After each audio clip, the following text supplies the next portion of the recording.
এরে নবীর উম্মত, মুসলমানের ঈমানের হালাত এতটাই যে দুর্বল, সারা দিন রাত্র বয়ান করার পরেও কেন ফলাফল এত শূন্য? এরে আল্লাহর গোলাম, আমাদের ঈমান দিন দিন শুধু দুর্বল হচ্ছে, কারণ ইবাদত আল্লাহর কাছে কবুল হওয়ার জন্য যেমন রাসূলের তরিকা শর্ত, তেমন হালাল খানাও শর্ত। কয়জনের খানা হালাল? এরে যুবক, তোমার মতো যুবক স্কুল কলেজে পড়িয়াও 5 বেলার নামাজ পড়ে আছে না নাই? আল্লাহ বিবেক দিছে, বিবেকটাকে জিজ্ঞাসা করো তুমি কেন পারো না? তোমার মতো যুবক র্যাব, আর্মি, পুলিশ, বিডিআর চাকরি করে নামাজি আছে না নাই? বলো তুমি কেন পারবা না? তোমার মতো যুবক রাস্তায় গাড়ি চালায় নামাজ পড়ে, নদীর মধ্যে মাছ ধরে নামাজ পড়ে, বলো তুমি কেন পারবা না?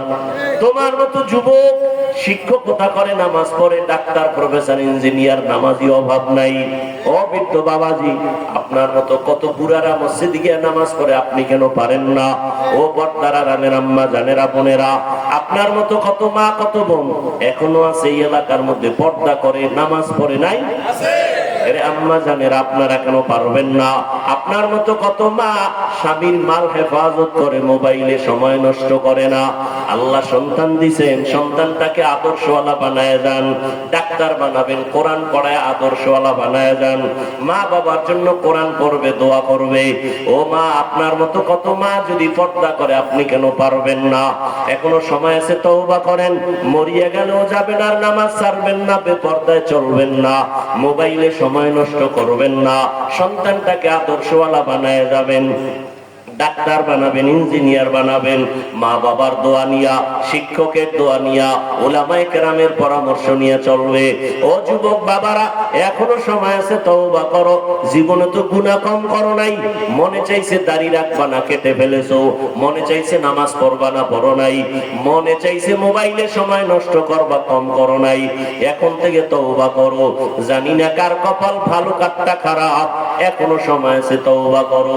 মনে মনে আমার আল্লাহকে বলো, হে আল্লাহ, জীবনে তো কম দাড়ি কাটি নাই, বেপরদায় কম চলি নাই, কোন দিন মরণ হবে জানি না।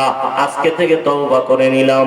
স্কুলে পড়ি আর কলেজে পড়ি, চাকরি করি, ব্যবসা করি, আর দাড়ি কাটবো না, নামাজ ছাড়বো না, বেপরদায় চলবো না, মোবাইলে গুনাহ করবো না। মা বাবার দোয়া নিয়া, শিক্ষকের দোয়া নিয়া, উলামায়ে কেরামের পরামর্শ নিয়া, নবীজির তরিকা মেনে চলবো। তওবা করার মতো যদি কারো অন্তর তৈরি হয়, মুনাফিকি না থাকে, খাঁটি তওবার নিয়ত যাদের আছে, দুটো হাত আমার আল্লাহকে দেখায়া দাও। আয় আল্লাহ, হাতগুলো কবুল করে নেন, তওবা কবুল করে নেন। তওবার উপরে মজবুত হইয়া চলার মতো তৌফিক দান করেন, আমিন। নবী বলেন, খায়রুকুম মান তাআল্লামাল কুরআন ওয়া আল্লামাহু। জমিনের মধ্যে তোমরাই শ্রেষ্ঠ যারা কোরআন শিখবা, অন্যকে শিক্ষা প্রদান করবা। ডাইরেক্ট কোরআন শিখানো এটাও যেমন উত্তম। আমরা যে ওয়াজ মাহফিলে বসছি, এখানেও কোরআন হাদিসের আলোচনা হবে, আপনারা শুনবেন, এটাও উত্তম মজলিস, এটাও কোরআন শিক্ষা দেওয়া নেওয়ার মজলিস। এই জন্যই তো নবী বলেন, কেউ যদি ঘর থেকে কোরআনের বাগানে উলামায়ে আহলে হকের মজলিসে বের হয়, প্রত্যেকের সাথে আমার আল্লাহ 70,000 রহমতের ফেরেশতা দিয়া কাফেলা বানায় দেন। আরো আস্তে করে বলেন। এরা আমাদের সাথে, আপনাদের সাথে ময়দানে আছেন। যতক্ষণে মজলিসটা চলবে, ততক্ষণ আল্লাহর রহমত অনবরত অবতীর্ণ হবে। আল্লাহ পাক রব্বুল আলামিন ফেরেশতার থেকে জেনে জেনে অগ্রিম ঘোষণা দিয়ে দিলেন, এই ময়দানে যারা আছেন এদের জীবনের সব গুনাহ মাফ করে দিয়েছি। আতিনা ফি দারে দুনিয়া না হাসান, আতিনা ফি দারে উকবা না হাসান, ইয়া গিয়াসাল মুস্তাগীসিন ইহদিনা লিফতিখারা বিল উলুমে ওয়াল গিনা। হর গরিবে নেক তু तैयार है जो न मांगे उससे तू बेजार है। মজলিস বড় দামি। নবী বলেন এখানে বসে যদি ইসলামের একটা মাসআলা শিখো, 100 রাকাত নফল নামাজের সওয়াব আল্লাহ দান করবেন।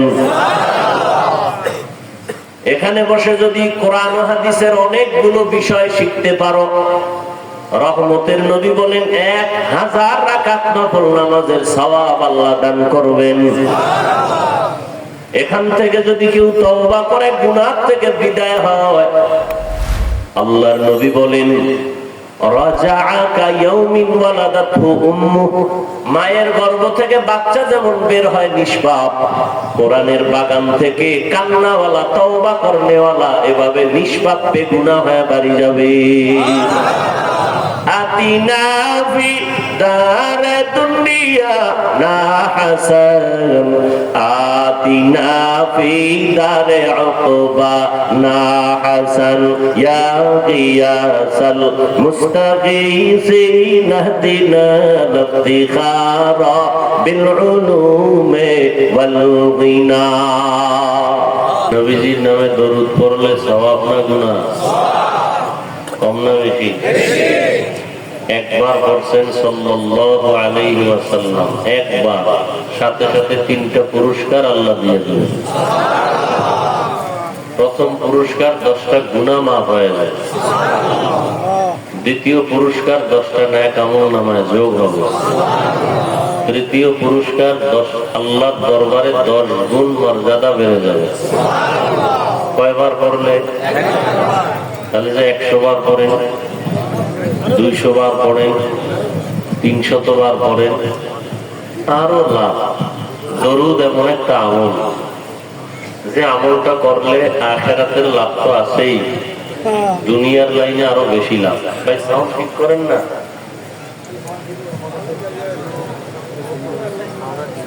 আরে এত কাছে বক্স দেয় নাকি? নয়েজ আছে কেন? ভলিউম দিলে নয়েজ আসবে কেন? পিছন থেকে ম্যাক দেওয়া আছে স্টেজের দিকে, পিছন থেকে বন্ধ করেন। কোন দিকে দেওয়া? নয়েজ আছে কেন ভলিউম দিলে? এগুলো দূরে দিতেন, ওই মাথার দিকে দিতেন, এত কাছে দিতেন কেন?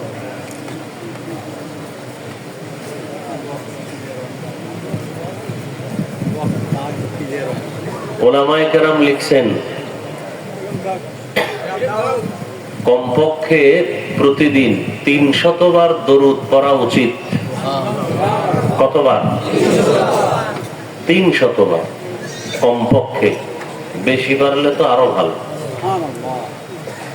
আপনার ব্যবসায় ঝামেলা, চাকরির সমস্যা, ঘরে অসুস্থ, সবকিছুর মূল বরকতি আমল কি? দরুদ শরীফ। কয়শো বার? শর্ত 2টা, পড়তে হবে খুব নিরিবিলি বসে বসে, খুব ধ্যানের সাথে, পবিত্র অবস্থায়। মোহাব্বত লাগায় দরুদ কেউ বাথরুমে গিয়ে শুরু করলে এটা সম্মান হলো? নিরিবিল পরিবেশে, নির্জন সময়, নির্জন সময়, হয়তো ঘুমের আগে, না হয় ফজরের নামাজের পরে 300 বার দরুদ। একটা তসবিহ হাতে নিয়ে, কি হাতে নিয়ে? আবার তসবিহ নিয়ে ভেজাল ঠাজাল আসেনি মোংলায়? হ্যাঁ, তসবিহ সুন্নত। কি? আবু হুরায়রা থেকে হাদিস বর্ণিত তসবির ব্যাপারে। অতএব সব সমস্যার সমাধান এই জন্য শুধু কোরআন হাদিস না, এই জন্য 4টা জিনিস দিছে ওলামায়ে কেরাম। কয়টা? কোরআন, হাদিস, ইজমা। অনেক সমস্যার সমাধান ডাইরেক্ট কোরআন থেকে পাওয়া যাবে না, হাদিস ধরতে হবে। অনেক ক্ষেত্রে হাদিসের সমাধান দ্বিমুখী হওয়ার কারণে ইজমা লাগবে, সাহাবায়ে কেরামদের ঐক্যমত। আবার সাহাবায়ে কেরামদের ঐক্যমতের ক্ষেত্রেও অনেক ক্ষেত্রে দ্বিমুখী কথা সমাধানের জন্য সর্বশেষ যেই দলিল এটা হলো মুজতাহিদ ইমামগণের কেয়াস, আপনার কেয়াস না। কেয়াস মানে অনুমান করা, কোরআন হাদিস রিসার্চ করে করে একটা বিষয়ের উপরে সমাধান বের করা, কোরআন হাদিসের আলোকে মন গড়া না। এবং সেই অধিকার কার? মুজতাহিদ ইমাম। যেমন ইমাম বুখারী মুহাম্মদ ইবনে ইসমাঈল রাহমাতুল্লাহ আলাইহি মুজতাহিদ ইমাম, ইমাম আবু হানিফা রাহমাতুল্লাহ আলাইহি মুজতাহিদ ইমাম, ইমাম শাফিঈ রাহমাতুল্লাহ আলাইহি মুজতাহিদ ইমাম, ইমাম মালিক রাহমাতুল্লাহ আলাইহি মুজতাহিদ ইমাম, ইমাম আহমদ রাহমাতুল্লাহ আলাইহি মুজতাহিদ ইমাম, ইমাম আবু ইউসুফ রাহমাতুল্লাহ আলাইহি মুজতাহিদ ইমাম, ইমাম মুহাম্মদ রাহমাতুল্লাহ আলাইহি মুজতাহিদ ইমাম। এদের ফতোয়ার আলোকে পুরা বিশ্ব চলে, বর্তমান বিশ্ব এদের ফতোয়ার উপরে চলে।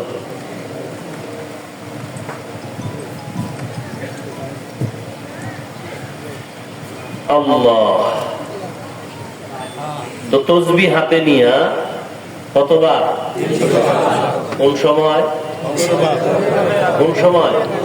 হয়তো বা ফজরের পর, না হয় কোন সময়? ঘুমের আগে। নাপাক না ওযু সহ? ওযু সহ বসে ধ্যানের সাথে কি ধ্যান? যে আমি দরুদ পড়তেছি, আমার দরুদের সওয়াব বা খবর ফেরেশতারা রাসূলের রওজা মুবারকে পৌঁছায় দিতেছেন। রাসূল কই? আমার কথার উত্তর দিতে হবে।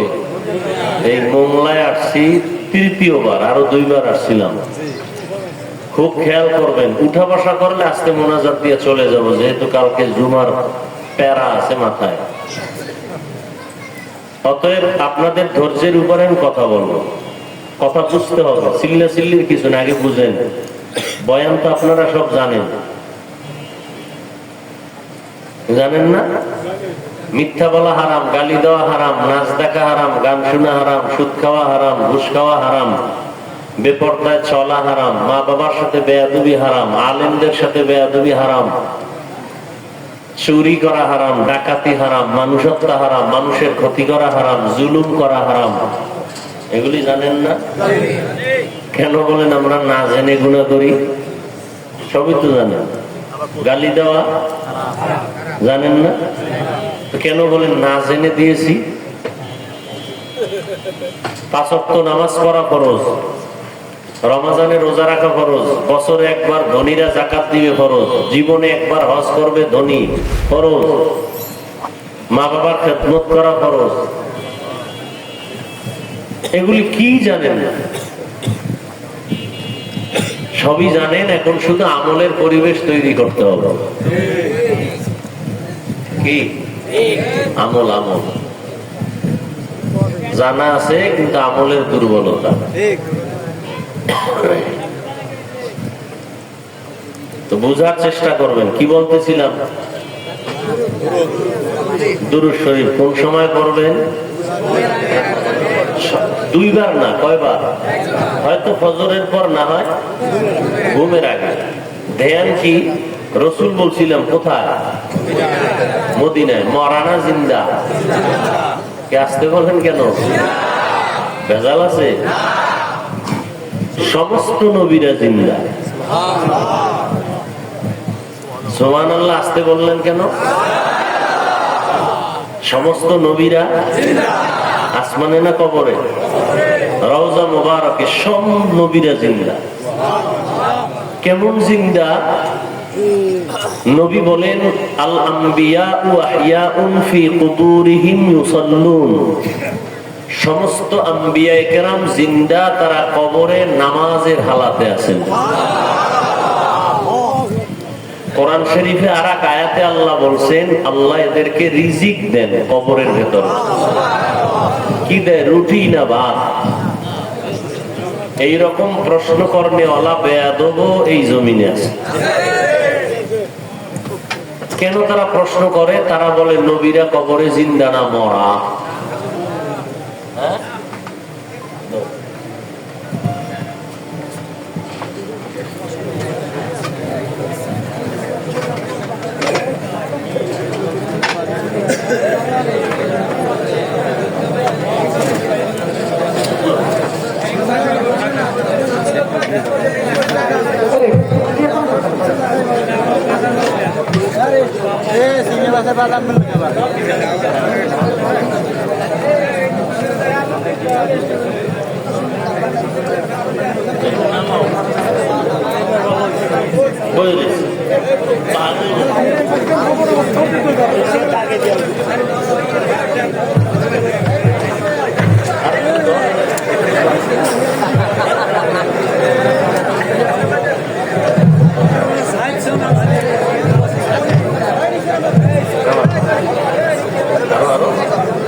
ওই তো শুরু হয়ে গেছে বন্ধ লাগবে না।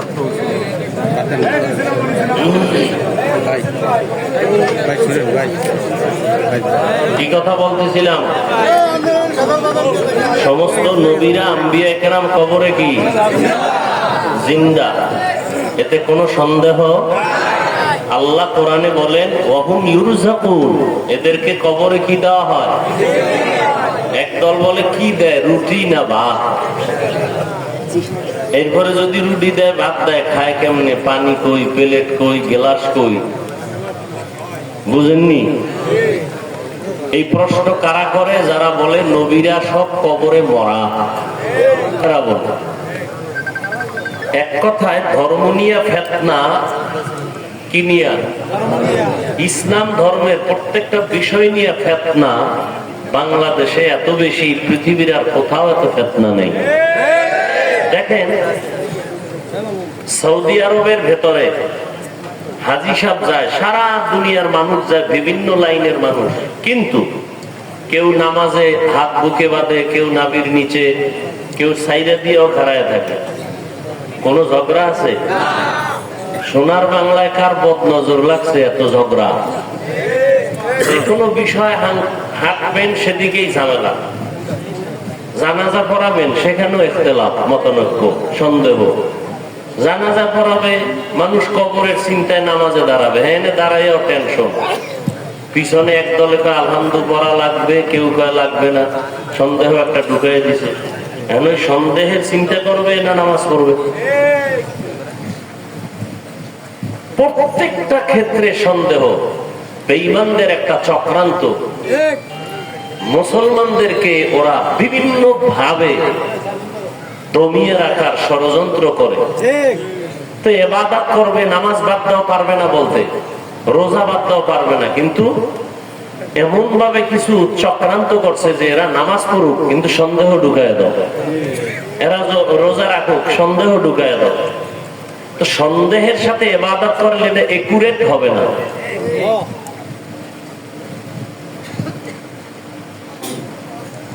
সমস্ত নবীরা জিন্দা এবং কিয়ামত পর্যন্ত নামাজের হালাতে কবরের মধ্যে বা রওজার মধ্যে আল্লাহ পাকের মারিফতের মজা নিতে থাকবেন। এই কথা যারা মানবে না তারা আহলে সুন্নাত ওয়াল জামাতের অন্তর্ভুক্ত হবে না। আহলে সুন্নাত ওয়াল জামাতের অন্তর্ভুক্ত যারা না, এরা মুসলমান, এরা মুমিন, কিন্তু এরা ৭২ দল জাহান্নামীদের অন্তর্ভুক্ত। টোটাল কয় দল হবে? ৭৩। এক দল জান্নাতি, বাকি ৭২ দল জাহান্নামী। এই ৭২ দল জাহান্নামীদের মধ্যে কোনো হিন্দু নাই, বৌদ্ধ নাই, ইহুদি নাই, খ্রিস্টান নাই, সব মুসলমান। সব কি মুসলমান। এক দল জান্নাতে যাবে, সেই দলটার পরিচয় কি? পরিচয় দুইটা। মা আনা আলাইহি ওয়া আসহাবি। নবী যদি বলতেন যে ৭৩ দলের মধ্যে এক দল জান্নাতে যাবে, তাদের পরিচয় আমি মুহাম্মদকে যারা মানবে তারা। নবী এতটুকু বললেও হতো, নবী এতটুকু বলেননি। নবী কি বলছেন? দুইটা আদর্শ নিয়ে যারা চলবে, আমি মুহাম্মদকেও মানবে, আমার হাতে গড়া সাহাবায়ে কেরামদের অনুসরণও যারা করবে এরা জান্নাতি। অতএব দুনিয়াতে যারা বলবে আমরা নবী মানি, সাহাবাদেরকে মানি না, এরা মুসলমান ঠিক, মুমিন ঠিক, আহলে সুন্নাত ওয়াল জামাত না। তাহলে তারা কোন দলের মধ্যে? এক দল না ৭২? আল্লাহ বুঝার তৌফিক দান করেন। এখন বলবেন সাহাবায়ে কেরামদের বিরুদ্ধে কে বলে? কে বলে আমার নাম বলার দরকার নাই। বাংলাদেশের মধ্যে এমনও টুপিওয়ালা আছেন যে বলে রসুলের সাহাবী ওমরে ফারুক ভণ্ড। নাউজুবিল্লাহর আওয়াজে বোঝা গেল ওই লাইনের কিছু আল্লাহর আশেকরাও এখানে আছে। ওমরে ফারুক ভণ্ড? আমার সামনে বলো দেখি, সাহস আসেনি? ওমরে ফারুক রে যে ভণ্ড বলবে, আর 14 গোষ্ঠী ভণ্ড। আল্লাহ হেদায়েত দান করুন। আর একটা মাসআলা বলে যাই, অনেক শিক্ষিত মানুষ বেয়াদবি ক্ষমা চাইবে, খুব খেয়াল করবেন। আপনার স্বার্থ, দিনের স্বার্থে বলছে, আমার কোনো ব্যক্তিগত স্বার্থ নাই, আর আমার কোনো ব্যক্তিগত কোনো দলও নাই, অতএব টেনশনের কিছু নেই। যা বলবো মদিনার মহব্বত নিয়ে বলবো, আখিরাতের দিকে তাকায়। খুব খেয়াল করবেন। গীবত করা হালাল না হারাম? সবাই জানে, শুধু আমরা হুজুরেরা জানি না। কি গীবত করা হারাম এটা আপনারা জানেন তো? কারা জানে না? আমরা হুজুরেরা একটু কম জানি। হ্যাঁ, কি মনে হয় কম জানি না বেশি? আমরা যতটুকু জানি এই পরিমাণ জানেন না। আপনারা জানেন গীবত করা হারাম, আর আমরা হুজুরেরা জানি গীবত করা হারামের পাশে আছে কিছু কিছু কারণে, 4 কারণে গীবত করা ওয়াজিব, না করলে গুনাহ হবে। এটা তো আপনারা জানেন। এই না যাই না পাকনামি করেন, চালাকি করেন। এই হুজুরে আইসে বয়ান করতে, বয়ান উঠেই গীবত শুরু করলো। আপনি গীবতের সংজ্ঞা জানেন, ডেফিনেশন জানেন গীবত কি?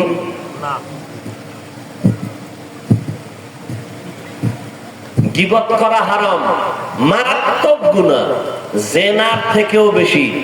4 কারণে গীবত করা ওয়াজিব, গীবত করতে হবে, না করলে গুনাহ হবে।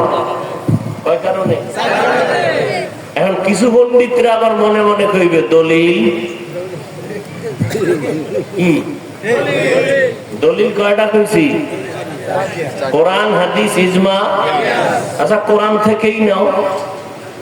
ওয়াইলুল লিকুল্লি হুমাযাতিল লুমাযা আল্লাযী জামা'a মালান ওয়া 'আদ্দাদা ইয়াহসাবু আন্না মালাহু আখলাদা কাল্লা লা ইউনবাযান্না ফিল হুতামা ওয়া মা আদরাকা মাল হুতামা।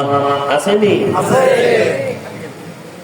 খালি একটু ধরায় দিলাম, এবার নিজে নিজে এটা একটু দেখে নিয়ে। এই সূরাটার ব্যাখ্যা দেখলেই পাইবেন গীবত করা হারাম হারাম হারাম। কয় কারণে ওয়াজিব? 4 কারণে। এর মধ্যে একটা কারণ আমি বলে দিই। ইসলাম নিয়া, কোরআন নিয়া, আল্লাহ নিয়া, রসুল নিয়া যদি কেউ উল্টা পাল্টা মানুষকে ধোঁকা দেয়, বিভ্রান্ত করে,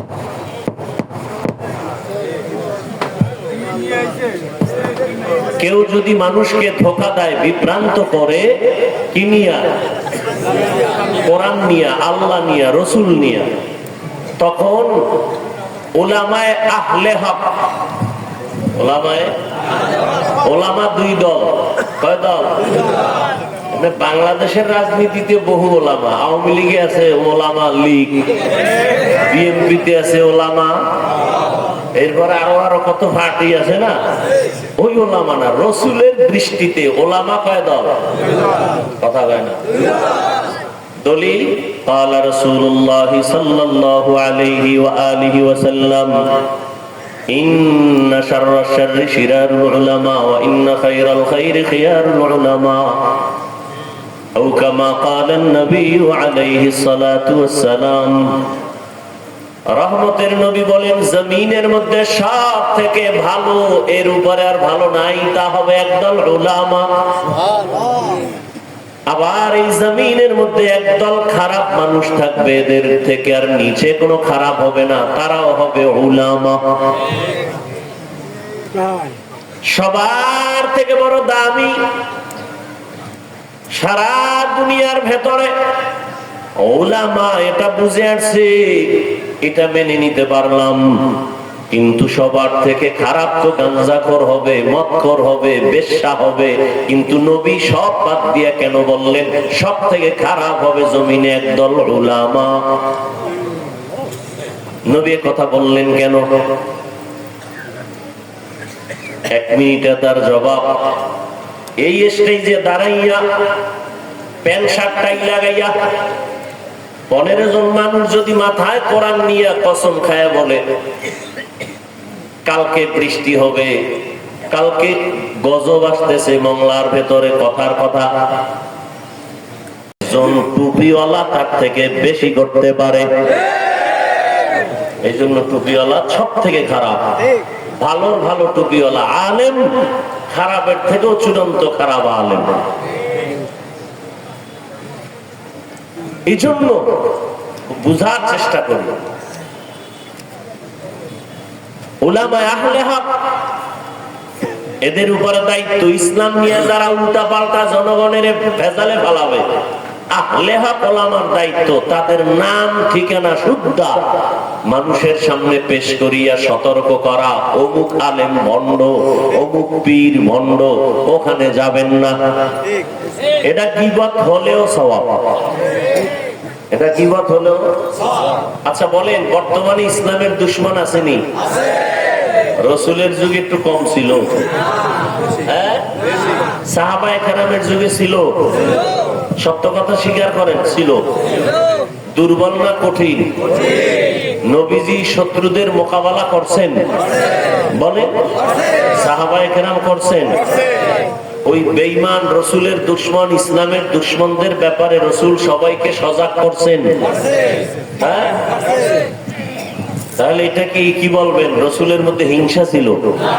হ্যাঁ, একজনের বিরুদ্ধে বলার নাম হিংসা? হ্যাঁ, আন্দাজি ঢিল মারেন যে ওনার মধ্যে বড় হিংসা। ইসলামের 12টা বাজায় দিবে আর তাদের বিরুদ্ধে কথা বললে মনে করেন হিংসা না? এই ঈমান আর মুসলমানি।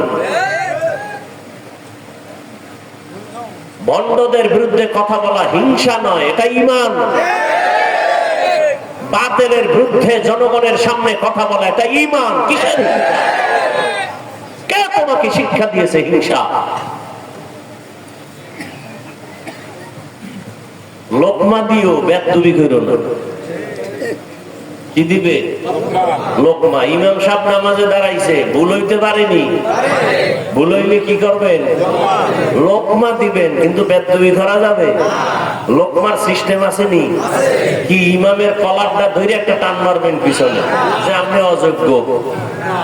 এটা লোকমা না বেয়াদবি? খুব কঠিন কথা, কিন্তু লোকমা দিবেন, বেয়াদবি করা যাবে না। খবরদার। ইমাম সাহেব মাগরিবের নামাজে দাঁড়াইছে, কানের মধ্যে বক্স লাগাইয়া মাইকে তেলাওয়াত করতেছে। তো মসজিদের পাশে চায়ের দোকান আছে, আছে না নাই? ওখানে বহু বেনামাজি বয়ে বয়ে চা টানে, ডান হাতে বিড়ি টানে। ওগো নামাজ লাগে না, নামাজ না পড়লেও এদের দিল পরিষ্কার। ইমাম সাহেব যখন আলহামদু শুরু করছে, আলহামদুর মধ্যেই ভুল শুরু হয়ে গেছে। এটা হতেই পারে, ভুল হতে পারে না? ভুল করিয়েই ফেলছে। সাউন্ড বক্সের আওয়াজ চায়ের দোকানওয়ালারাও কি শুনেই একটা কান সজাগ করছে, ইমাম সাহেব কি বললো, আয়াত তো একটা ফালায় গেছে। হায় হায়, তো কি করার, লোকমা দে। তো একটা চায়ের কাপ ফালায় জানালা দিয়ে তাকায়া লোকমা দিতে গেছে। ইমাম সাহেব, কামটা কিন্তু ঠিক হয় নাই। কি দিছে? এটা লোকমা না বেয়াদবি? হ্যাঁ, লোকমা দিবেন, বেয়াদবি করবেন না, সাবধান। বহু বেয়াদব কিন্তু এখন বাড়িঘর ছাড়া। যারা এখনো বেয়াদবি করার স্বপ্ন দেখো, গাঠি রেডি রাখ, তোরও পালাইতে হইবে। আলেমদের সাথে বেয়াদবি করবি, ওগুলোর নাম লিস্টি আমাদের কাছে পাঠিয়ে দিবেন। এই জালেমের বিরুদ্ধে নতুন করে আবার এই দেশে আন্দোলন হবে।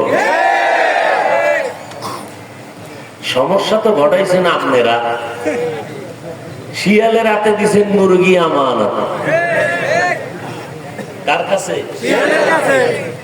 কইছেন 3 দিন আমানত। শিয়াল পণ্ডিতকে মা পোষাই দোয়া আছে, এটা আমার পেটে গিয়ে কিমা হয়ে গেছে, এটার ফেরত দেওয়া। শিয়ালের হাতে মুরগি দেওয়া, আমানত দেওয়া, এটা যেমন বোকামি, ঠিক মাদ্রাসা মসজিদ আর ধর্মের চাবি সুদখোর ঘুষখোর বেনামাজির হাতে দেওয়াও তেমন বোকামি। সুদখোর ঘুষখোর বেনামাজির হাতে মাদ্রাসা মসজিদ আর ধর্মের চাবি দিছে কে? জিবরাইল। ফেরেশতারা। কারা দিছে? আমরা কইতে কষ্ট লাগে না? ভোটের আগের রাত্রে টাকা খাইছেন, সে তখন কষ্ট লাগে না? ভোটের আগের রাত্রে যারা টাকা খাইছো, তোমরা বাথরুমে গিয়ে 10 গ্রাম পায়খানা খাইও, খাইয়া মোংলা বাজারে যাইয়া হালাল সাবান দিয়া কুলি কইরো, বন্ধ থাকবে না। আর যারা টাকা খাইছো, জাহান্নামের আগুন ছাড়া গন্ধ যাবে না। এই নি মুসলমানি, এই সততা, এই জাতিরে আল্লাহ ফিরাইবে না কি করবে? এই যে এখানে এত মানুষ, অনেক আশেক বসা আছে এখানে, ফজর করে না, আজকে জোহর করে নাই, আসর করে নাই, মাগরিব করে নাই, এরাও বড়। এরপরও এক ইমান ঠিক। এই মুসলমান, আল্লাহ হেদায়েত দান করুন। আমার এমনি কণ্ঠ ঠান্ডা লাগছে, এদিকে গলা বসা, ঘাম, কঠিন গরম, এর মধ্যে সাউন্ড যদি হয় এরম, কি করি আর? তকদির। আল্লাহ সবাইকে মাফ করে দেন। আপনারা রাগ করতেছেন? বয়ান যে করে বক্তারা, কিছু কিছু কথা ছোট ছোট মনে রেখে বক্তারা যে ওয়াজ করে, আল্লাহর কসম করে বলছি, মনে রাখবেন কথা, বক্তার ইলম আমলের দ্বারা ওয়াজ হয় না। ওয়াজ হয়, বয়ান হয়। বয়ানের মতো বয়ান হতে হলে 2 জিনিস লাগে, আল্লাহর রহমত আর প্যান্ডেলের শ্রোতাদের কলিজা ভরা মহব্বত। এই দুইটা যখন এক হবে, তখন বয়ান হবে, ওয়াজ হবে, তখন ময়দানে অপারেশন সাকসেস হবে। হসপিটালে অপারেশন হয় দেহের, কোরআনের বাগানে অপারেশন হয় রুহের। ওখানে অপারেশন সাকসেস, রোগী কাঁদতেছে। ময়দানে অপারেশন যার সাকসেস, তার চোখে পানি চলে আসবে। এটা কোন থানা? পুলিশ একজন আসামি ধইরা নিয়ে থানায় এমন বেতের বাড়ি দিছে, কোনো কান্দে না, চোখে পানি নেই। আর ওয়াজের প্যান্ডেলে আল্লাহর প্রিয় বান্দা ওয়াজ করতেছেন, 200 হাত দূরে বসে মানুষ কাঁদতেছে, ওরে মারলো কে? অপারেশন চলে, অপারেশন। এটা 2 জিনিস লাগবে, আল্লাহর রহমত আর শ্রোতাদের অন্তর ভরা নিরঙ্কুশ মহব্বত।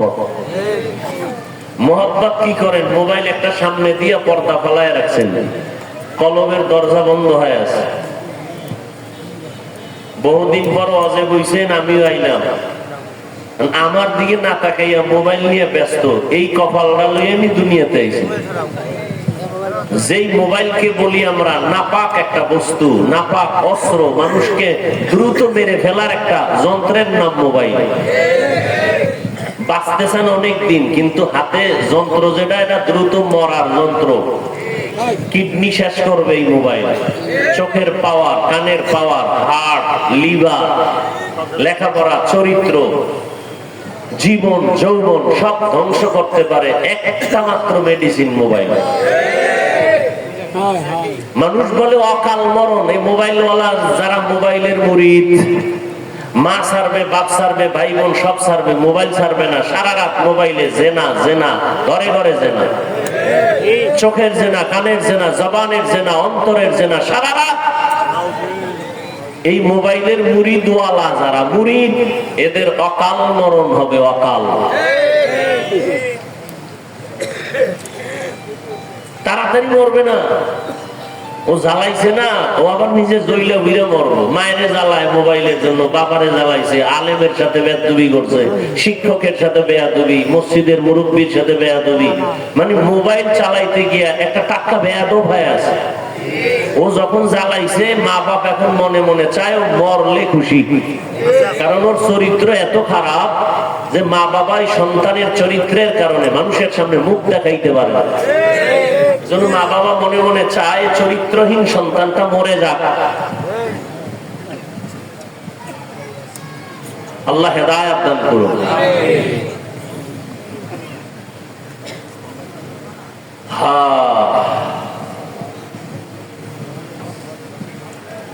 আমি আপনাদের সামনে আলোচনা করার নিয়তে কোরআনে হাকিমের আর রহমান সূরা থেকে 2-3 টুকরা আয়াত পড়েছি, নবীজির হাদিস থেকে 1 টুকরো হাদিস পড়েছি। আল্লাহ তৌফিক দিলে, আপনারা দোয়া করলে, ধৈর্যের সাথে বসলে আয়াত ও হাদিসের আলোকে আমি কিছু কথা বলার নিয়ত করেছি। সহি নিয়তে, সহি তরিকায়, সহি কিছু কথা আমাকে বলার মতো, আপনাদেরকে শুনবার মতো দয়াময় আল্লাহ তৌফিক দান করেন।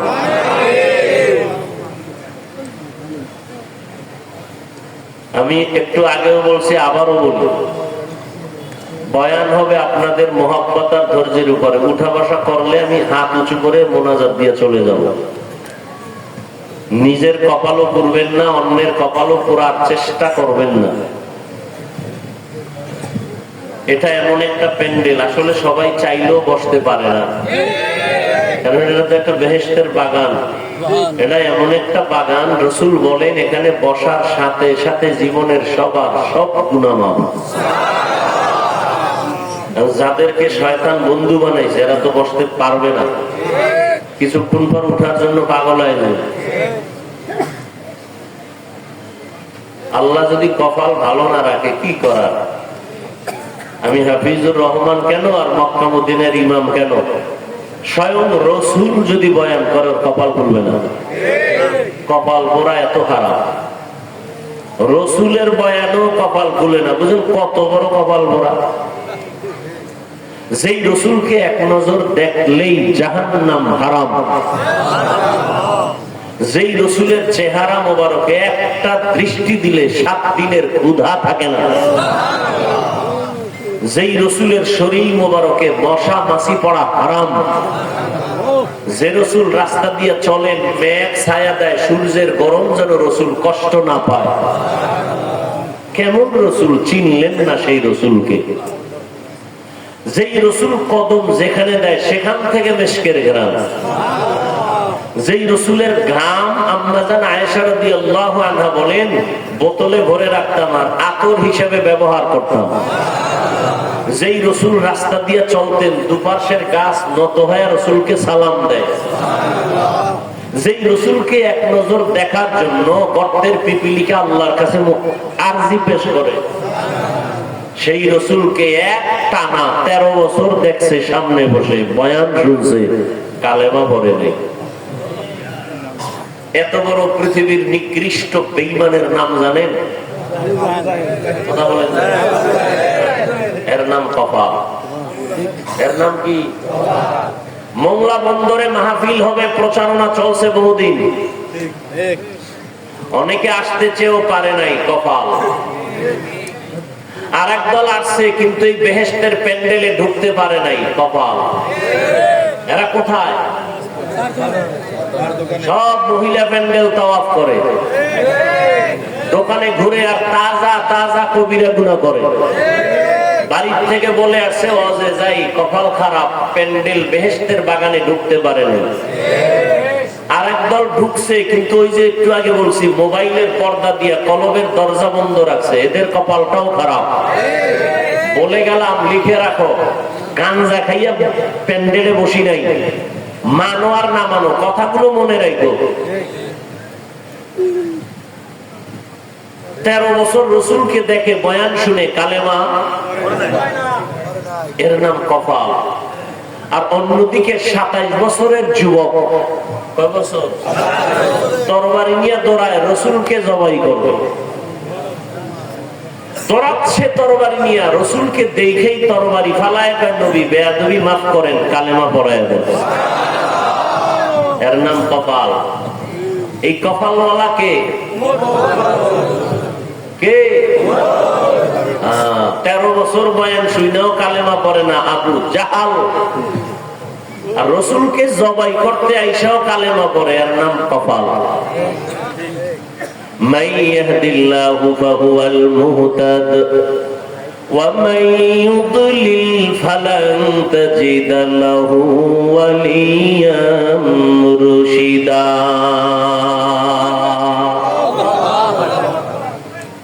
আল্লাহ যাকে কবুল করবেন সে হেদায়েত পেয়ে যাবে, আর যার কপাল বড় খারাপ ওই বান্দা হেদায়েত পাবে দূরের কথা, হেদায়েত পাওয়ার মতো কোন মুর্শিদও পাবে না, পথ প্রদর্শকও পাবে না।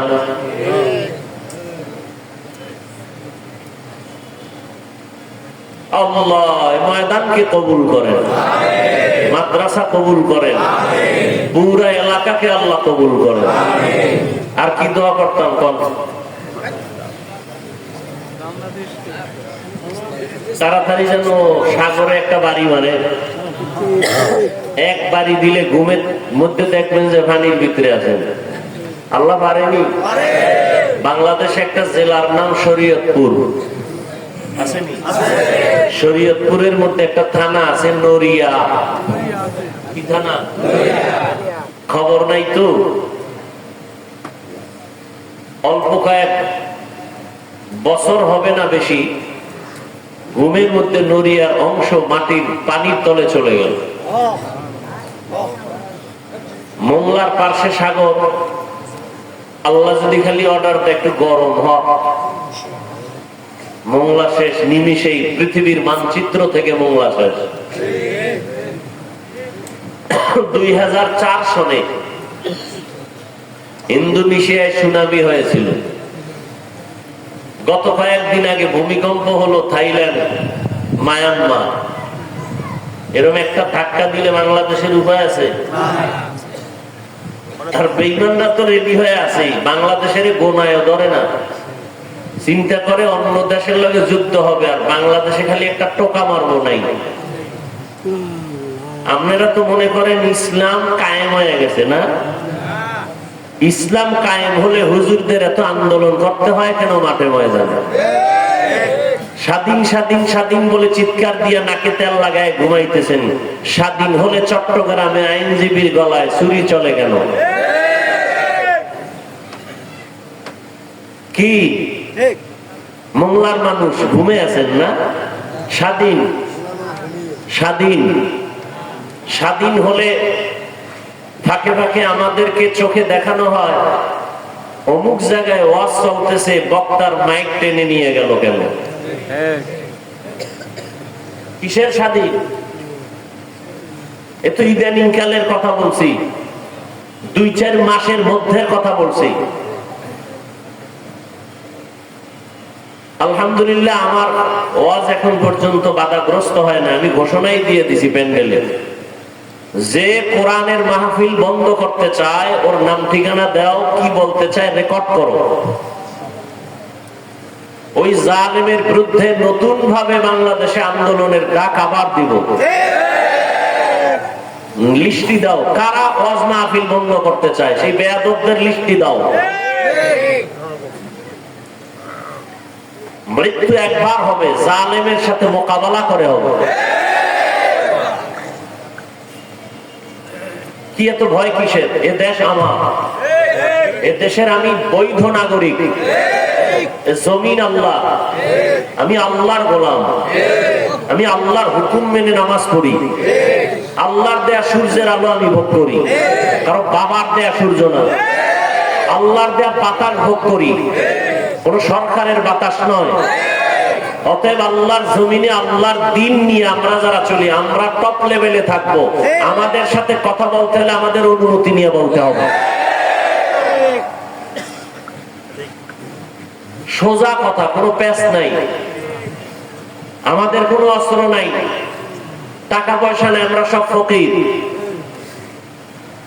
তবে আমাদের দুইটা হাত আছে, সবার যেমন আছে আমাদেরও আছে। থাপ্পড় একটা দিলে দুইটা খাওয়ার জন্য রেডি থাকো। তবে আমরা বেয়াদব না, রসুলের আদর্শ মেনে চলি, তো বেয়াদবি শিখি নাই, তবে বেয়াদব সাইজ করা শিখছি। বাংলাদেশকে পবিত্র বানাবার জন্য বেয়াদব সাইজ করতে মাত্র 1 ঘন্টা সময়ের ব্যবধান। আমনেগো কেউ দরকার নাই, আমরা কওমি মাদ্রাসাওয়ালারা, তাবলিগওয়ালারা, সরমনেওয়ালারা মাঠে নামলে সব বেদব সোজা, কেউ দরকার নাই। আলিয়া মাদ্রাসা লাগবে না,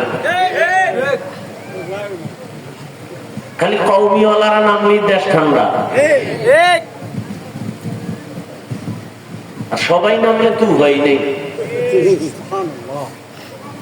আল্লাহ হেদায়াত দান করুন। সুলাইমান নবী গোটা দুনিয়ার শাসন করছেন, বলে এই ঘটনা কোরআন শরীফে আছে। ইউসুফ নবী মিশরের অর্থমন্ত্রী ছিলেন, জানেন? ঘটনা কোরআনে আছে। আমার রাসূল মদিনার রাষ্ট্র চালাইছেন, আবু বকর চালাইছেন, ওমর চালাইছেন, এগুলি জানেন। কেন বলেন ইসলামে রাজনীতি নাই? হ্যাঁ, বর্তমান দুনিয়ায় যে ধান্দাবাজি আর চান্দাবাজি চলে, এটা ইসলামে নাই। ধান্দাবাজি আর চান্দাবাজির রাজনীতি ইসলামে নাই। ধান্দাবাজি চান্দাবাজি বন্ধ করার রাজনীতি ইসলামে আছে। এই জন্য তো চান্দাবাজার ধান্দাবাজরা ইসলাম করে মানে না, কারণ ওরা জানে ইসলাম মানলেই শান্তি, কিন্তু আমরা চুরি বন্ধ, দুর্নীতি বন্ধ। এজন্য সব চোর দুর্নীতিবাজ এক হয়েছে। মুখে বলবো ইসলাম, কিন্তু কাজে কর্মে ইসলামকে প্রাধান্য দেওয়া যাবে না। আর সেই ক্ষেত্রে আপনাদের কিনে ফেলছে ভোটের আগের রাত্রে, টাকা খাইলেই বলেন হ্যাঁ কসম আপনার জন্য আমি রেডি। এজন্য আমি মাঝে মাঝে বলি, পিসাবের মুরিদ ফাকরি মাথায় দেন, তাবলিগে যান, হজে যান, আপনার ইমানের পার্সেন্ট কত মাইয়া বলা বিয়ার সময় টের পাওয়া যায়।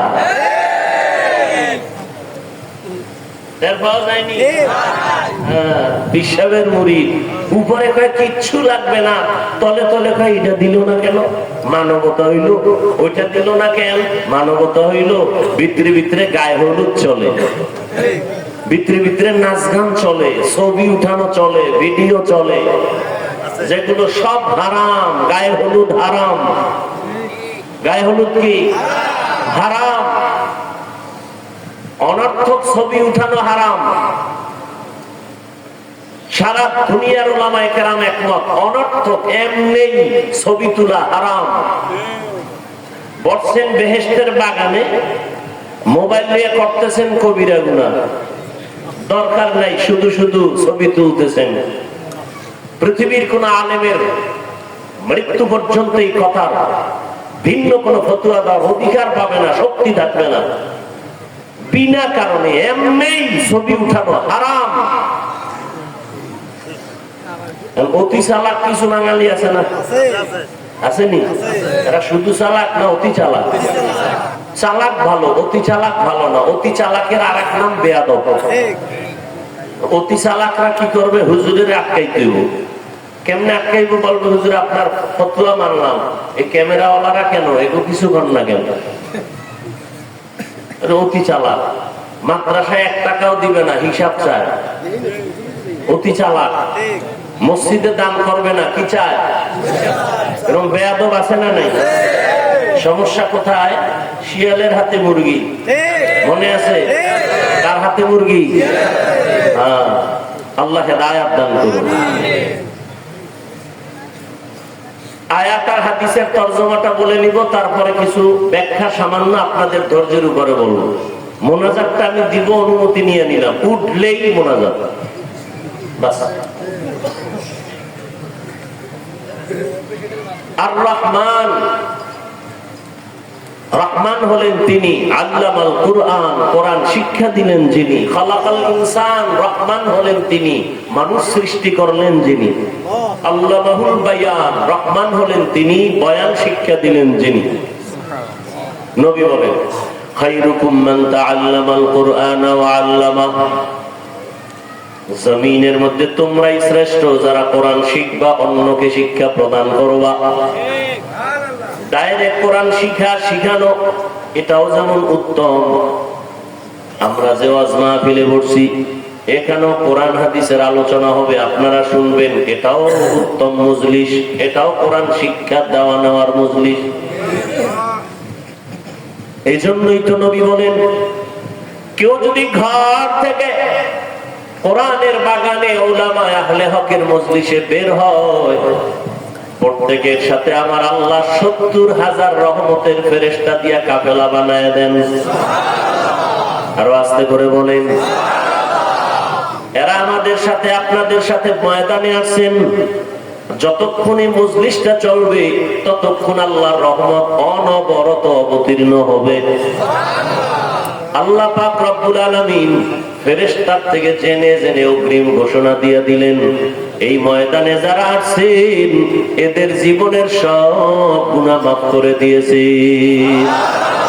আতিনা ফি দারে দুনিয়া না হাসান, আতিনা ফি দারে উকবা না হাসান, ইয়া গিয়াসাল মুস্তাগীসিন ইহদিনা লিফতিখারা বিল উলুমে ওয়াল গিনা।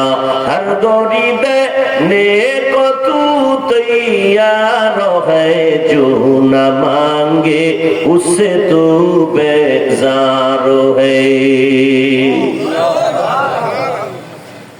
মজলিস বড় দামি। নবী বলেন, এখানে বসে যদি ইসলামের একটা মাসআলা শিখো, 100 রাকাত নফল নামাজের সওয়াব আল্লাহ দান করবেন। এখানে বসে যদি কোরআন ও হাদিসের অনেকগুলো বিষয় শিখতে পারো, রহমতের নবী বলেন 1000 রাকাত নফল নামাজের সওয়াব আল্লাহ দান করবেন। এখান থেকে যদি কেউ তওবা করে গুনাহ থেকে বিদায় হয়, আল্লাহর নবী বলেন, রাজাআকা ইয়াউমিন ওয়ালাদাতহু উম্মুহু, মায়ের গর্ভ থেকে বাচ্চা যেমন বের হয় নিষ্পাপ, কোরআনের বাগান থেকে কান্নাওয়ালা তওবা করনেওয়ালা এভাবে নিষ্পাপ বেগুনাহ হয়ে বাড়ি যাবে। আতিনা ফি দারে দুনিয়া না হাসান, আতিনা ফি দারে উকবা না হাসান, ইয়া গিয়াসাল মুস্তাগীসিন ইহদিনা লিফতিখারা বিল উলুমে ওয়াল গিনা। আয়াত হাদিসের তরজমাটা বলে ফেললাম, এবার কিছু ব্যাখ্যা। না সবাই তো এই সূরাটা পারেন না, বলেন না কেন? এই আয়াতগুলো তো শুনতে শুনতে মুখস্থ হয়ে গেছে না? আর রহমান আল্লামাল কুরআন খালাকাল ইনসান আল্লামাহুল বায়ান। তরজমা বলছি, ব্যাখ্যায় ঢোকার জন্য আমি একটু প্রাসঙ্গিক ভূমিকা স্বরূপ 2-4 মিনিট কথা বলছি, খেয়াল করেন। আল্লাহ মানুষ সৃষ্টি করার পরে, আল্লাহ মানুষ দুনিয়াতে পাঠাবার আগে মানুষ হবে সৃষ্টির মধ্যে শ্রেষ্ঠ সিদ্ধান্ত নিয়ে নিলেন আমার আল্লাহ। নূরের সৃষ্টি শ্রেষ্ঠ হবে না, আগুনের সৃষ্টি শ্রেষ্ঠ হবে না, একমাত্র মাটির সৃষ্টি মানুষ হবে শ্রেষ্ঠ। সিদ্ধান্ত কার? স্থায়ী না অস্থায়ী? মানে নাই কি আল্লাহর এই সিদ্ধান্ত? শয়তান।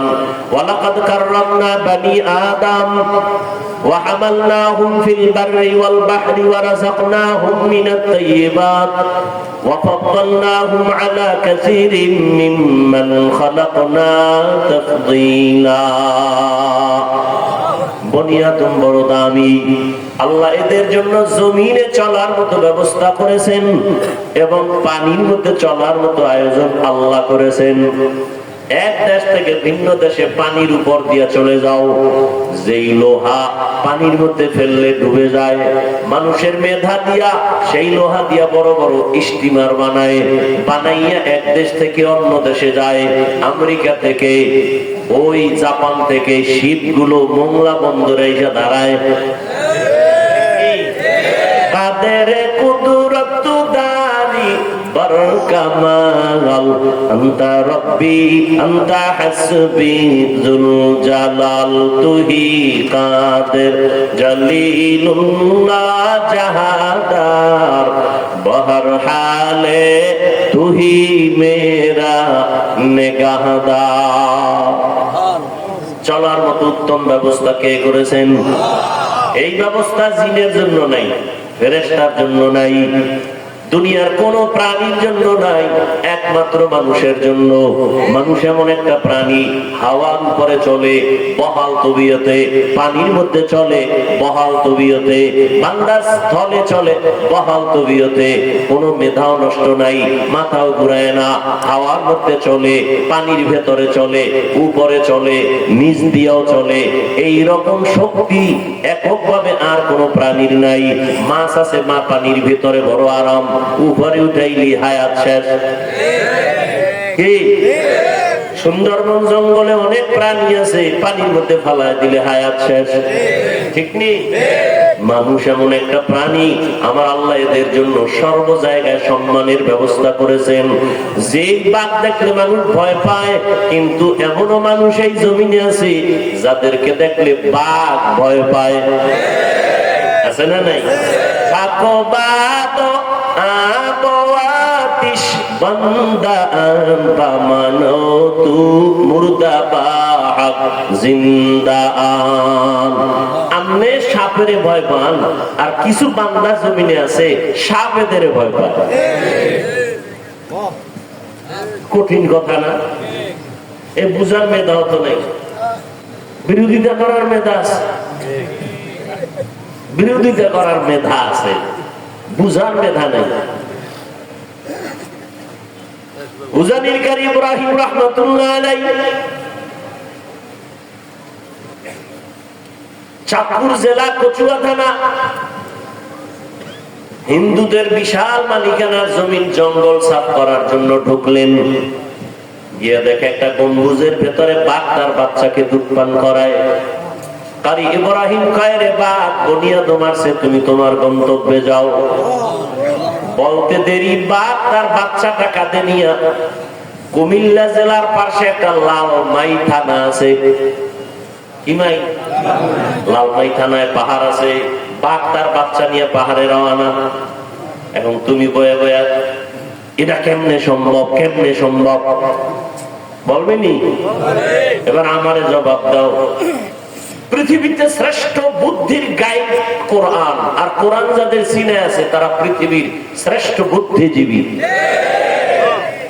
আর আমগো বুদ্ধিজীবী এটি সব যত বড় ভিআইপি তত বড় মক্খর, যত বড় ভিআইপি তত বড় সুদখোর, ঠিক নেই? এরা বুদ্ধি আর কথা বল না কেন? জিবি কত 4 না 2 না 8 জিবি? একটা ছিল, ওটা হ্যাং হয়ে গেছে। মদ পান করলেই জিবি হ্যাং, বউরে মা কয়, ঠিক নেই? এরা বুদ্ধিজীবী। পৃথিবীর শ্রেষ্ঠ বুদ্ধিজীবী কোরআনওয়ালা উলামায়ে কেরাম।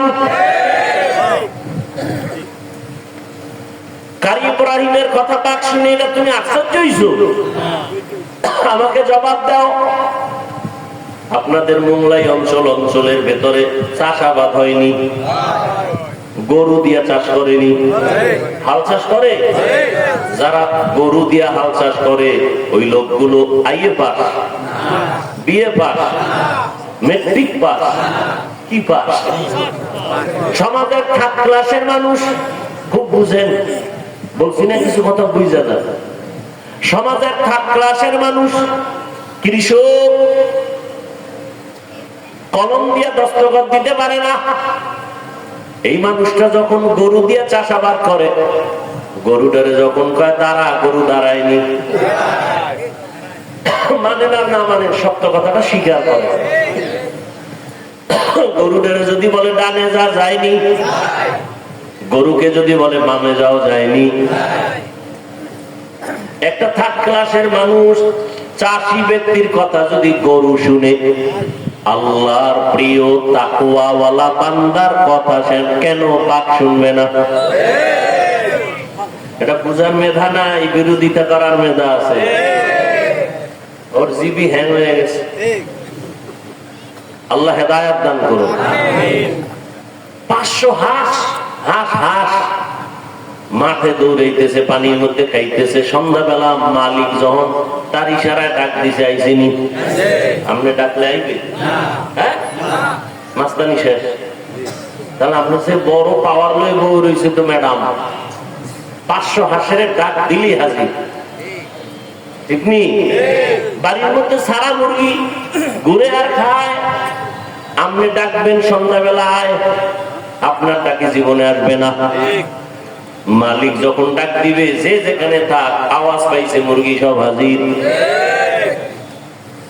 খোয়ারের মধ্যে ঢুকে গেছে, ফজরের নামাজটা পড়া, এবার আপনি যদি কোন আদার খানা দিবেন, ডাক দেন, ওই মুরগি যেখানে রাখে ওর দরজা খুলে দিয়ে যদি আপনি ডাকেন, খাওয়ান লয়ে আইব? খাওয়ান লাগবে না, আপনার ম্যাডাম আসতেছে দেখে ভিতরে বইয়া সিগন্যাল দেওয়া শুরু করবে যে আমরা কিন্তু চিনা ফেলাইছি, তাড়াতাড়ি খাওয়ান দাও। ওই যে কথা আমার শুরুর থেকে, কপাল যদি ঘুরে যায়, রসুলের বয়ানও কাজ হয় না। যেটির কপাল নষ্ট, এরা শুধু আলেমদের পিছে লাগবে। যারা আলেমদের বিরোধিতায় পিছনে লাগে, এটাই প্রথম প্রমাণ ওর কপাল খারাপ, ওর উপরে আল্লাহর লানত। আল্লাহ হেদায়েত দান করুন। মানুষ আল্লাহ সৃষ্টি করার পরে মানুষ যেন দুনিয়াতে এসে তার সম্মান তাকে ধরে রাখতে পারে, এই জন্য ব্যবস্থা দিলেন দুইটা। বলেন কয়টা? একটা ব্যবস্থার নাম রিজালুল্লাহ, আর একটা ব্যবস্থার নাম কিতাবুল্লাহ। রিজালুল্লাহ মানে আল্লাহর প্রতিনিধি, আল্লাহর সিলেকশন করা ব্যক্তি। আর কিতাবুল্লাহ মানে আল্লাহর দেওয়া কিতাব। জমিনের মধ্যে আল্লাহ যত ব্যক্তি দিলেন, এর মধ্যে শ্রেষ্ঠ ব্যক্তি রাহমাতুল লিল আলামিন। আল্লাহ যত কিতাব দিলেন, শ্রেষ্ঠ কিতাব হলো কোরআনুল কারীম। দোনোটা আছে মক্কা নগরীতে, এজন্য মক্কার দাম বেড়ে গেল। ঠিক নেই? এই জিনিস আসছে, আমার মধ্যে দাম বেড়ে গেল। এই আল্লাহর দেওয়া সম্মানের বস্তু কোরআন। আপনাদের মোংলায় বিল্ডিং আছে অনেক, একটা বিল্ডিং এর কোনো দাম নাই। আল্লাহর কোরআন যেই ঘরটায় পড়াই, টিনের ঘরের যেই মূল্য। ঠিক নেই? সোফা দিয়ে বানাইছেন, সুন্দরবনের 12 দামি দামি কাঠ দিয়ে সোফা বানাইছেন, লক্ষ লক্ষ টাকা দাম। কিন্তু এর থেকে নরমাল কাঠ দিয়ে কোরআনের রেহাল বানাইছে, ওই সোফার থেকে দাম বেড়ে গেছে। জামার কাপড় 600-700 টাকা গজ, কিন্তু সামান্য কাপড় টেইলার ফালায় দেয়, ওটা দিয়ে কোরআনের গিলাপ লাগায় দিছে, দাম বেড়ে গেছে। মানুষের কাছে কোরআন আছে দাম। এজন্য 1500 বছর আগে রহমতের নবী বিদায় বেলার চ্যালেঞ্জ দিয়ে গেছেন, দুইটা জিনিস রেখে গেলাম, এই দুই জিনিস যদি আঁকড়াইয়া ধরো, ঈমানও যাবে না, সম্মানও যাবে না। এক নম্বরে কোরআন, দ্বিতীয় হলো রাসূলের সুন্নতের আদর্শ। আল্লাহর জাতের কসম, 1500 বছর বছর পরে এখনো যাদের কাছে কোরআন আছে, রসুলের সুন্নাত আছে, এদের মতো সম্মানে দুনিয়াতে আজও কেউ নাই। চেয়ারম্যানের চেয়ারের মেয়াদ শেষ, এমপি সাহেবের চেয়ারের মেয়াদ শেষ, কোরআনওয়ালা আমরা যারা এই চেয়ারটায় বসছি এই চেয়ারের তো কোনো মেয়াদই নাই, আবার শেষ কিসের? ঠিক নেই। এই চেয়ার আল্লাহর দেওয়া সম্মানের, টাকা দিয়েও সম্মান কিনা যায়। এক সম্মান আল্লাহ দেয় আর একটা মানুষ টাকা দিয়ে কিনে না। ওই সম্মানের ফলাফল কি বলে? প্রথমে ফুলের মালা, ফাইনালে জুতার মালা। আর আমার মাওলা যাকে সম্মান দান করবেন তারা দুনিয়ায় বাদশাহ, পরকালেও তারা বাদশাহ। আল্লাহ দেয়া সম্মান। মানুষ বড় পেরেশান, কাঁদতেছে, কেউ হাসতেছে, কিন্তু উলামায়ে কেরাম এদের কোনো পেরেশানি নাই। আগেও যেমন এখনো তেমন, ভবিষ্যতেও তেমন। মহামারী করোনা এতটা ভয়ঙ্কর রূপ ধারণ করলো, স্কুল বন্ধ, কলেজ বন্ধ, চাকরি বন্ধ, ব্যবসা বন্ধ, ফ্যাক্টরি বন্ধ, দুনিয়ার সব বন্ধ হয়ে গেল। খবর নিছেননি কোরআনের একটা মাদ্রাসাও বন্ধ হয় নাই। কোন হুজুর না খায়া মারা গেছে। ওরে টাকাওয়ালা কুলাঙ্গার, বাবারে করোনায় যখন ধইরা ফেলছে ছেলেরা কাছে যায় না, কুলাঙ্গার তো মাস্ক লাগাইছে, ট্রিপল মাস্ক, মরবে না, বাবার লাশটাও ধরে না করোনা। ওই সময় তাকাইয়া দেখছো আমার দেশের টুপিওয়ালা আলেম শত শত করোনার লাশ কাদের মধ্যে নিয়ে গোসল করাইলেন, কাফন পরাইলেন, জানাজা পড়াইলেন, কবরে দাফন করছেন। শত শত করোনার লাশ উলামায়ে কেরাম টুপিওয়ালারা কবরে দাফন করছেন। একজন হুজুরেও করোনায় মরে নাই। মাস্ক তোমারে বাঁচায়, ওই সময় মাস্ক না পরলেই ভিজা। আর এখন গবেষণা আইছে, ডাক্তার কয় মাস্ক পরলে তোমার বিপদ, কারণ যে অক্সিজেনটা বের হয় দূষিত, ওইটা মাস্কে আটকায় রাখছে, এটা আবার ভিতরে গেলে তুমি অসুস্থ হয়ে যাবা। দেখছেন নি কারবার?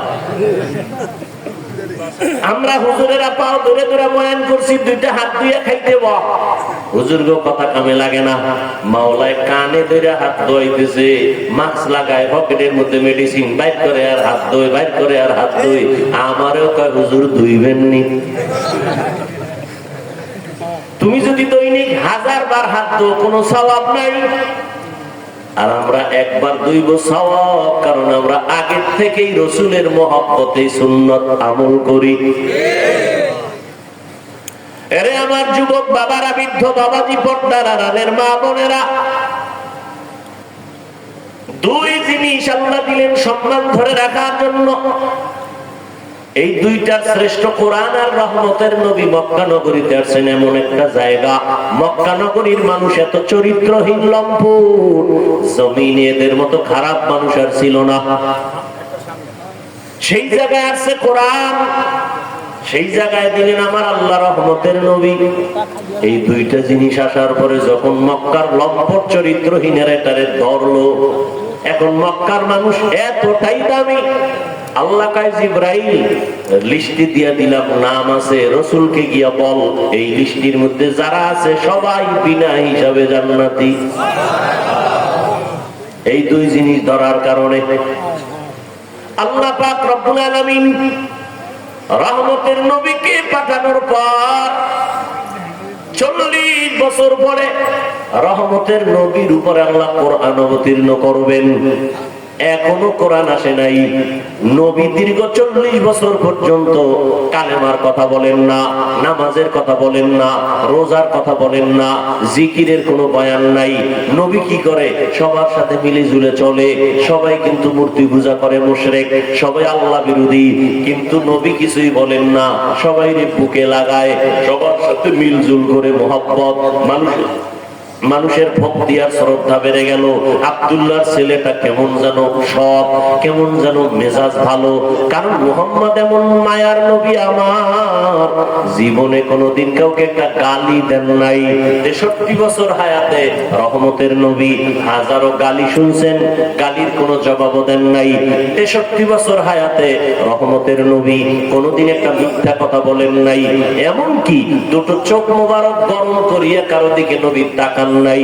কেমন আদর্শের নবী আমার, চোখ গরম করে তাকান নাই। সেই নবীকে দেখলেই দুশ্মন এসে বন্ধু হয়ে যায়, নবীরে দেখলেই মায়া লাগে। রহমতের নবী 40 বছর পরে আল্লাহ যখন কোরআন হাতে দিলেন, আল্লাহ জিবরাইলকে দিয়ে যখন পাঠায় দিলেন, নবীর দাওয়াত শুরু হয়ে গেল। ইয়া আইয়ুহান নাস কুলু লা ইলাহা ইল্লাল্লাহু তুফলিহুন। ও মক্কার মানুষেরা, তোমরা এক আল্লাহর ইবাদত করো, কামিয়াব জান্নাত। নবী দাওয়াত দেয়, দুশমনীও বেড়ে গেছে। কিছুদিন পরে নবী আবার দাওয়াত দিলেন, কুলিদুল্লাহ আবিদুর রহমান, রহমানের ইবাদত করো। খেয়াল করতেছেন নি? আমি কিন্তু আয়াতের ব্যাখ্যায় ঘুরাইয়া সবে আইসা ঢুকছি। কিন্তু রহমানের ইবাদত করো।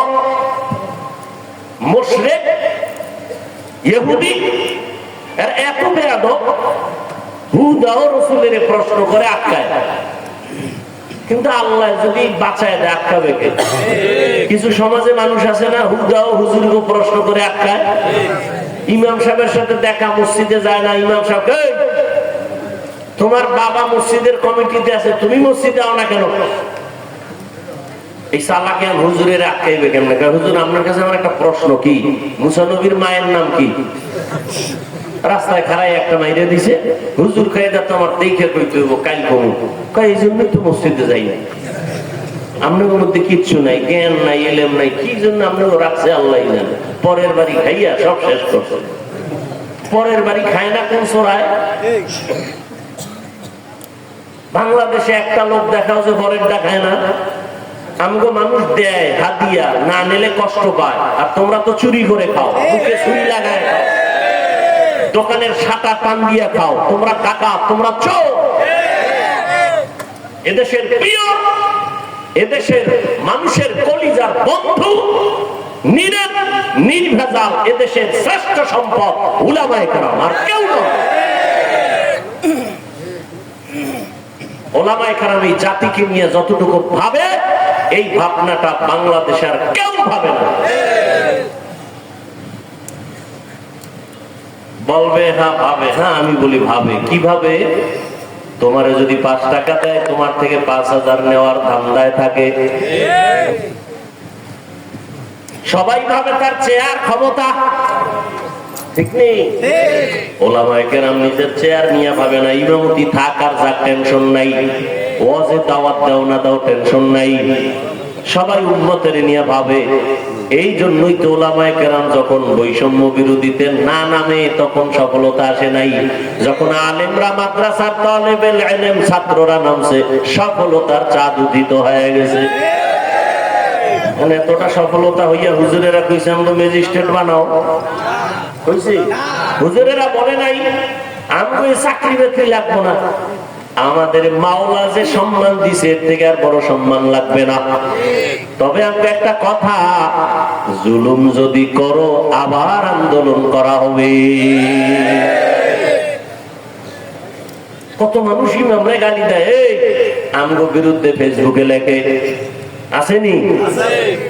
24টা ঘন্টা বিরোধিতা বিরোধিতা বিরোধিতা, কিন্তু কোন হুজুর কোনদিন কাউকে গালি দেয় না, বরদোয়া করে না, মোনাজাতে খালি দোয়াই করে। আল্লাহ এলাকায় শান্তি দাও, ব্যবসায়ীদের ব্যবসায় বরকত দাও, কবরওয়ালাদের জান্নাত দাও, অসুস্থ রোগীদের সুস্থ বানাও। এই দোয়া আর কেউ করে? করে? ডাক্তারেরা দোয়া করে, ও আল্লাহ সব এলাকার ডায়রিয়া বানায় দাও, ঠিক না? তাহলে আমার ব্যবসা জমজমাট। কবরস্থানের দারোয়ান, কিরে তোর ব্যবসা কেমন? কম মানুষ মরে না, ওই সময় খালি দোয়াই করে আল্লাহ খালি যেন মানুষ মরে, মরলেই খুশি, একটা লাশ অনেক টাকা। কিন্তু এই জমিনের মধ্যে হুজুরের আমাকে বলেন তো, সত্য কথাটা বলেন, আমি আন্দাজি কথা বলি না, একটু বলেন তো, সরকারি বা বেসরকারি চাকরি যারা করে ডিউটি কয় ঘন্টা তাদের দিন প্রতিদিন বলেন? আচ্ছা, সর্বনিম্ন বেতন কত? একটা ধারণা দিয়ে কত? 15 বা 20,000 ধরি, কত? 10-12? আচ্ছা 10,000, 10-12,000 ধরলাম। এরপরে টেবিলের নিচে তো বহু মুক্তা পড়ে থাকে, আছে না নাই? ডিউটি কয় ঘন্টা? 8 ঘন্টা। মাসে কত নেয়? 12,000, তাই তো? এরপরে ডানে বামে আরো মুক্ত তো পায়, পায়নি? পায়। আমাকে ইমাম যারা মসজিদে থাকে ডিউটি কয় ঘন্টা? সত্য কথা বলে 24 ঘন্টা। বেতন কত?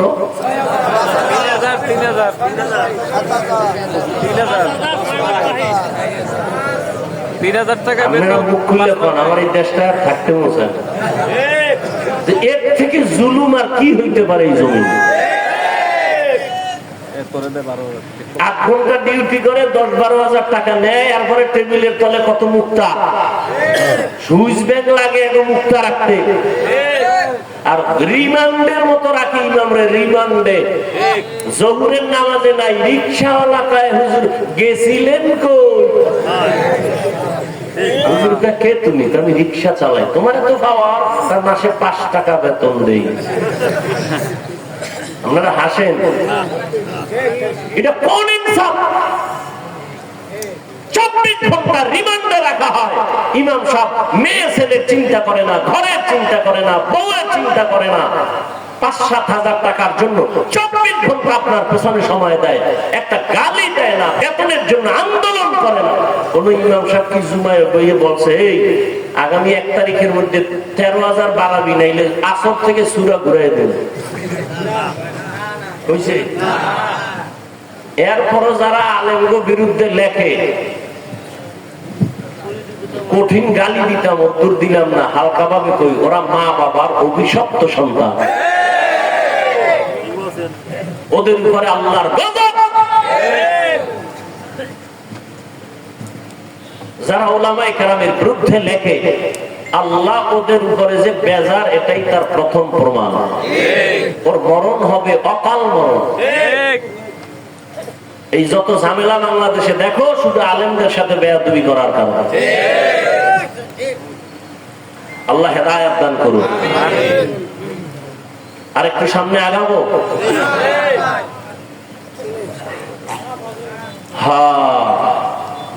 রহমানের রহমতের নবী দাওয়াত শুরু করলেন। এতদিন বলে আল্লাহর ইবাদত করো, আজকে থেকে বলে রহমানের। মুশরিকরা কয় আব্দুল্লাহর ছেলে মুহাম্মদ, এই তুমি এক আল্লাহর ইবাদতের কথা কইছো না? আল্লাহ কি দুইজন? না তো। তাহলে সেদিন বললা এক আল্লাহর ইবাদত করব, এখন আবার রহমানের ইবাদতের কথা বলো। মানির রহমান, রহমান আবার কে? নবীকে জবাব দিচ্ছি, দাঁড়াও। আল্লাহ পাক রহমান কে তার পরিচয় নিয়ে সূরা রহমান নাযিল করলেন। ও নবী, আপনি জানায় দেন আমি রহমান কে। আর রহমান আল্লামাল কুরআন। এবার খেয়াল করেন, এই কিন্তু আমি ঢুকতেছি।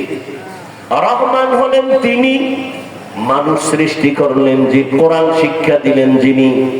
আর রহমান খালাকাল ইনসান, রহমান হলেন যিনি কোরআন শিক্ষা দিয়া মানুষ সৃষ্টি করলেন যিনি, তিনি রহমান।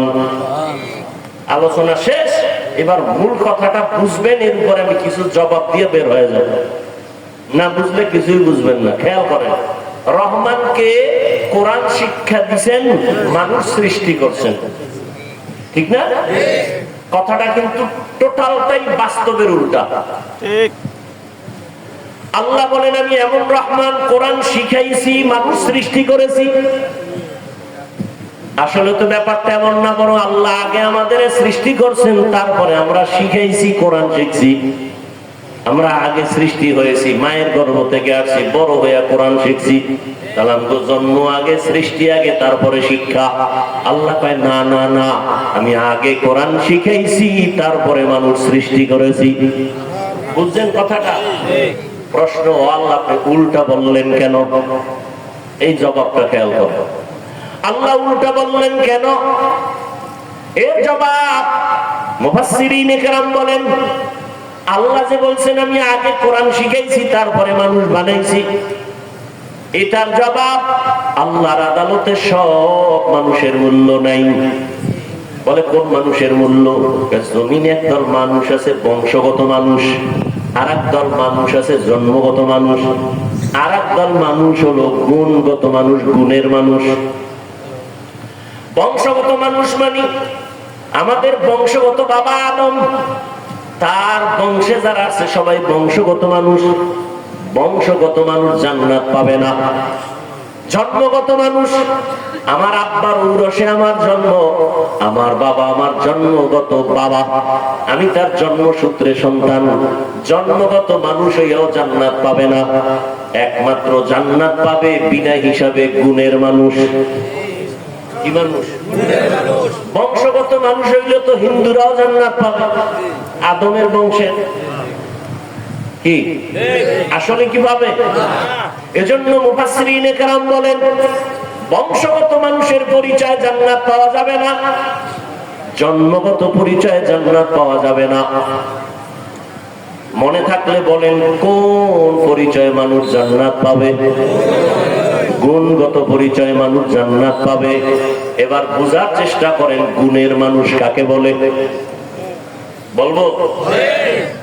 মাইকে যে আমি কথা বলতেছি, ভালো করে উসুল মনে রাখবেন, মূলনীতি। যে কোনো জিনিস কেউ বানানেওয়ালা বানায়, ভালো করে মনে রাখবেন, যে বস্তুটা বানানেওয়ালা বানায় এমনি না, কোনো কাজের জন্য। এই উসুলটা মনে রাখবেন, মূলনীতি। যেই জিনিসটা যেই কাজের জন্য বানায় বানানেওয়ালা, ওই কাজটা হলো ওই জিনিসের গুণ। যেই জিনিসটা যেই কাজের জন্য বানানেওয়ালা বানায়, ওই কাজ হলো ওই জিনিসের। মাইকওয়ালা মাইক যখন বানাইছে কোন কাজের জন্য? আওয়াজ না দেওয়ার জন্য না আওয়াজ দেওয়ার জন্য? তাহলে মাইকের গুণ কি? আওয়াজ দেওয়া। বাতিওয়ালা যখন বাতি বানাইছে, বানানেওয়ালা আলো দেওয়ার জন্য বানাইছে নাকি অন্ধকার? আলো দেওয়ার কাজে বাতি বানাইছে। বলেন বাতির গুণ কি? পাখাওয়ালা যখন পাখা বানাইছে কি জন্য? বলে ঠান্ডা বাতাস দিয়ে গরম দূর করবে, তাহলে পাখার গুণ বাতাস দেওয়া। ঘড়িওয়ালা যখন ঘড়ি বানাইছে, বাচ্চা হারুন রশিদের যুগে ঘড়ি আসছে, এর আগে ঘড়ি ছিল না। এই ঘড়ি যখন বানাইছে ঠিক মতো টাইম দিবে, এই জন্য ঘড়ি বানাইলো। তাহলে ঘড়ির গুণ হলো টাইম দেওয়া, মাইকের গুণ আওয়াজ দেওয়া, বাতির গুণ হলো আলো দেওয়া, পাখার গুণ বাতাস দেওয়া। মাইক যদি আওয়াজ না দেয় সবাই বলবে এটাকে ভেঙ্গে ফেল, এটা গুণের মাইক না। বাতি যদি আলো না দেয় বলে এটাকে ভেঙ্গে ফেলে, এটা গুণের বাতি না। পাখা যদি বাতাস না দেয় বলে ভেঙ্গে ফেলো, এটা গুণের পাখা না। মাইকের গুণ আওয়াজ দেওয়া, বাতির গুণ আলো দেওয়া, পাখার গুণ বাতাস দেওয়া। ভালো করে বুঝেন। এবার আমার আল্লাহ মানুষ বানাইছেন। কি বানাইছেন? বলেন মানুষ কেন বানাইছেন? বিড়ি টানার জন্য? আলেমের গালি দেওয়ার জন্য? কেন বানাইছেন? মামা খালাকুতুল জিন্না ওয়াল ইনসা ইল্লা লিয়াবুদুন।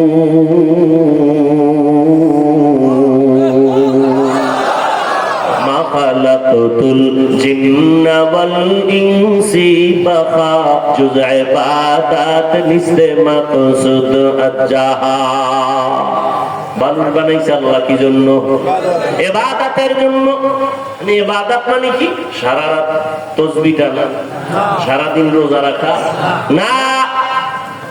জীবনে মানুষ যা করবে সব ইবাদত। খানা খাবেন ইবাদত, ঘুমাবেন ইবাদত, নামাজ পড়বেন ইবাদত, নামাজ পড়বেন না এটাও ইবাদত। বুঝেননি? জীবনভর নামাজের বয়ান শুনলাম, আমার আগের হুজুরও তো নামাজের গুরুত্বের কথা বললেন, শুনছি নামাজ পড়া ইবাদত, নামাজ না পড়াও ইবাদত। এটা আবার কেমন কথা? যদি এটা কথাই হয় তো এই বয়ানই আঙ্গ লাগে।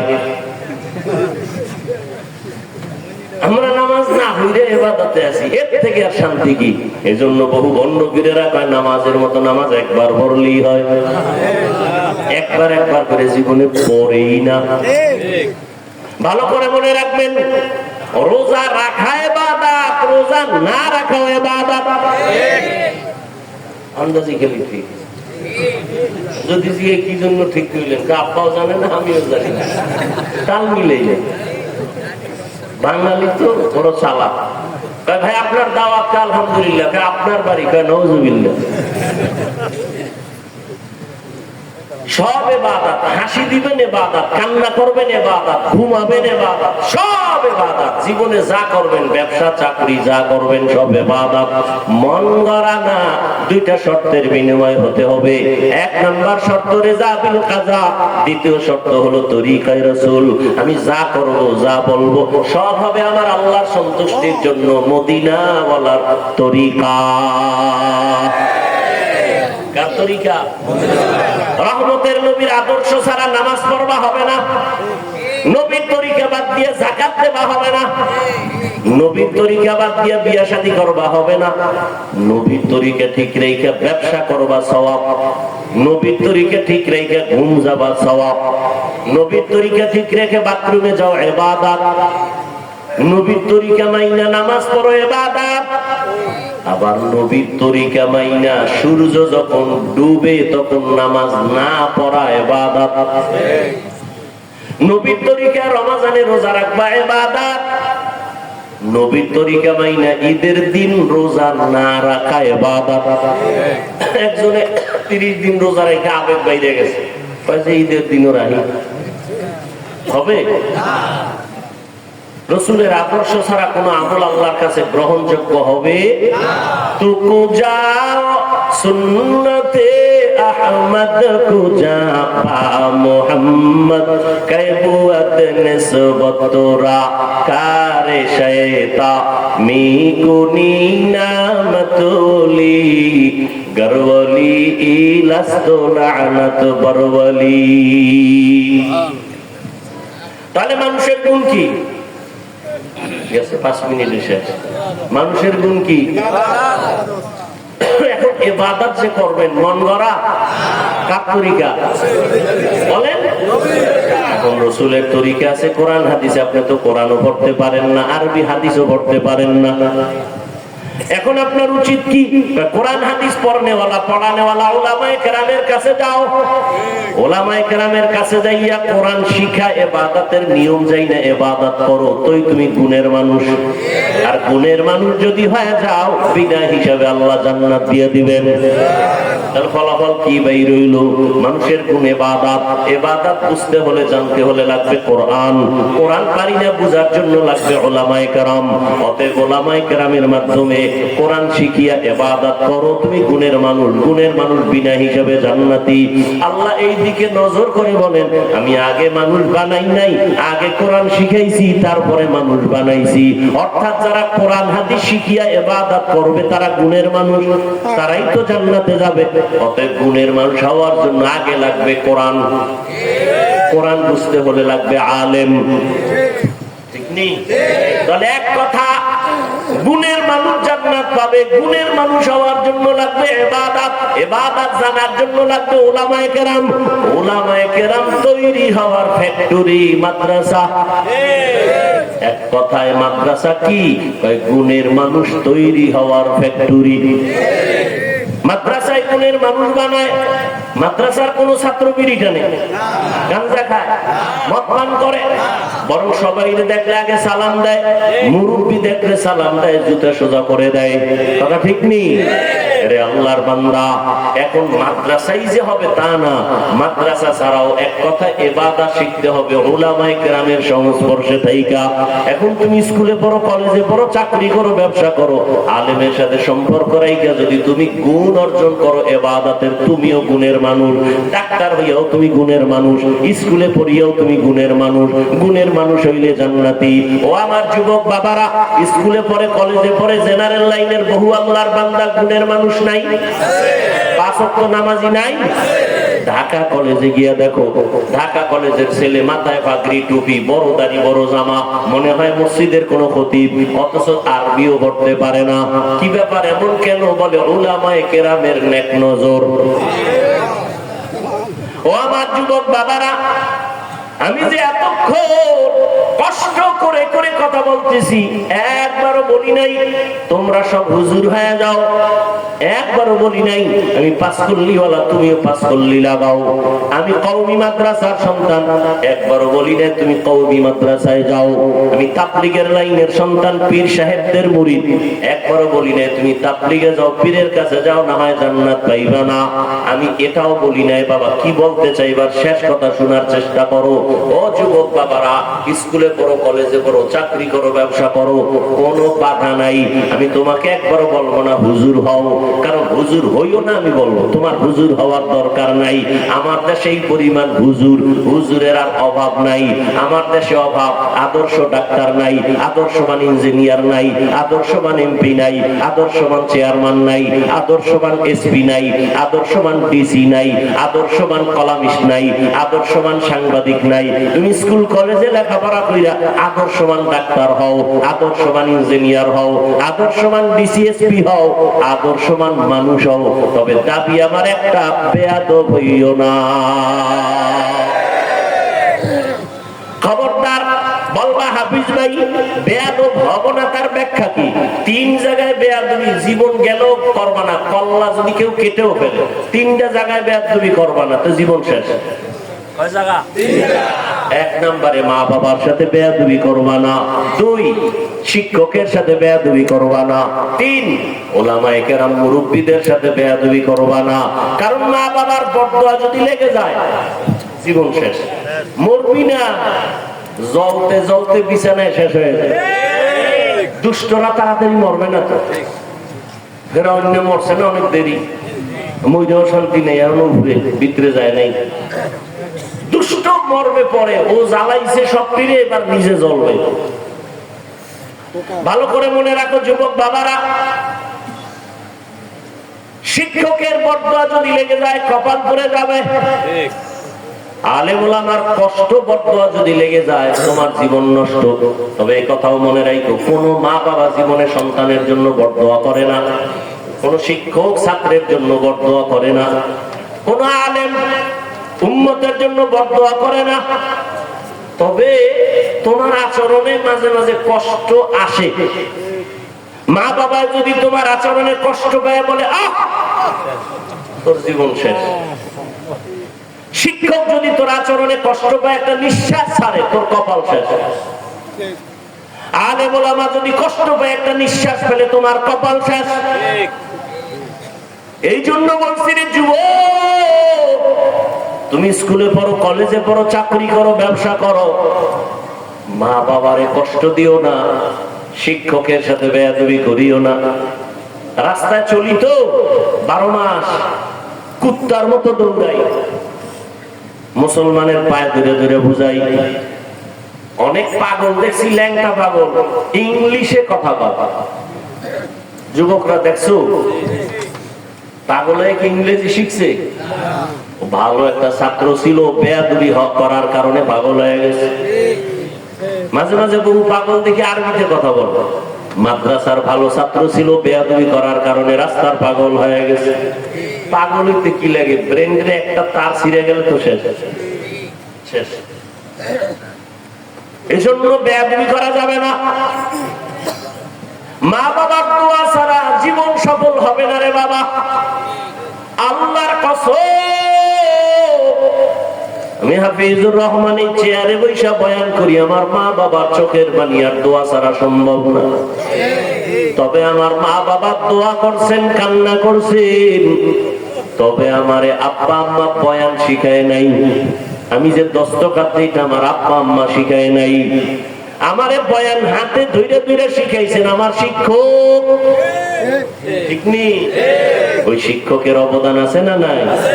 লিকুল্লি শাইইন যিনাতুন ফিল ওয়ারা ওয়া যিনাতুল মারই তামামুল আদাবি আজ খোদা ফাহিমে তৌফিক আদব বেআদব মাহরুম গশত আজ ফজলেরা। ও আল্লাহর বান্দারা, ওই মা বাবার দোয়া তোমার সফলতার চাবি, শিক্ষকের দোয়া ছাত্রের জন্য সফলতার চাবি, ওলামায়ে কেরামের দোয়া জীবন সফলতার চাবি। আজকে তোমার মধ্যে মুসলমানিত্ব বলতেই নাই। এখানে যত মানুষ আপনারা আছেন সবাই তো মুসলমান, ঠিক না? আপনাদের আল্লাহ আমার আল্লাহ দুই। সবাই বলেন। কি ঘুম আসতেছে? ঘুম আসতেছে? আপনার আমার আল্লাহ, নবী, কোরআন, কাবা, ধর্ম, কালেমা, দুনিয়াতে আসি সিস্টেম না? আপনারা লুঙ্গি পরে আছেন। বিদায় বেলা কাফনের সংখ্যা, আমারও 3 কাফন, আপনাদেরও 3 কাফন, মা বোনদের 5টা কাফন হবে, কালার হবে আলাদা। কি হুজুর গো, কালার আলাদা।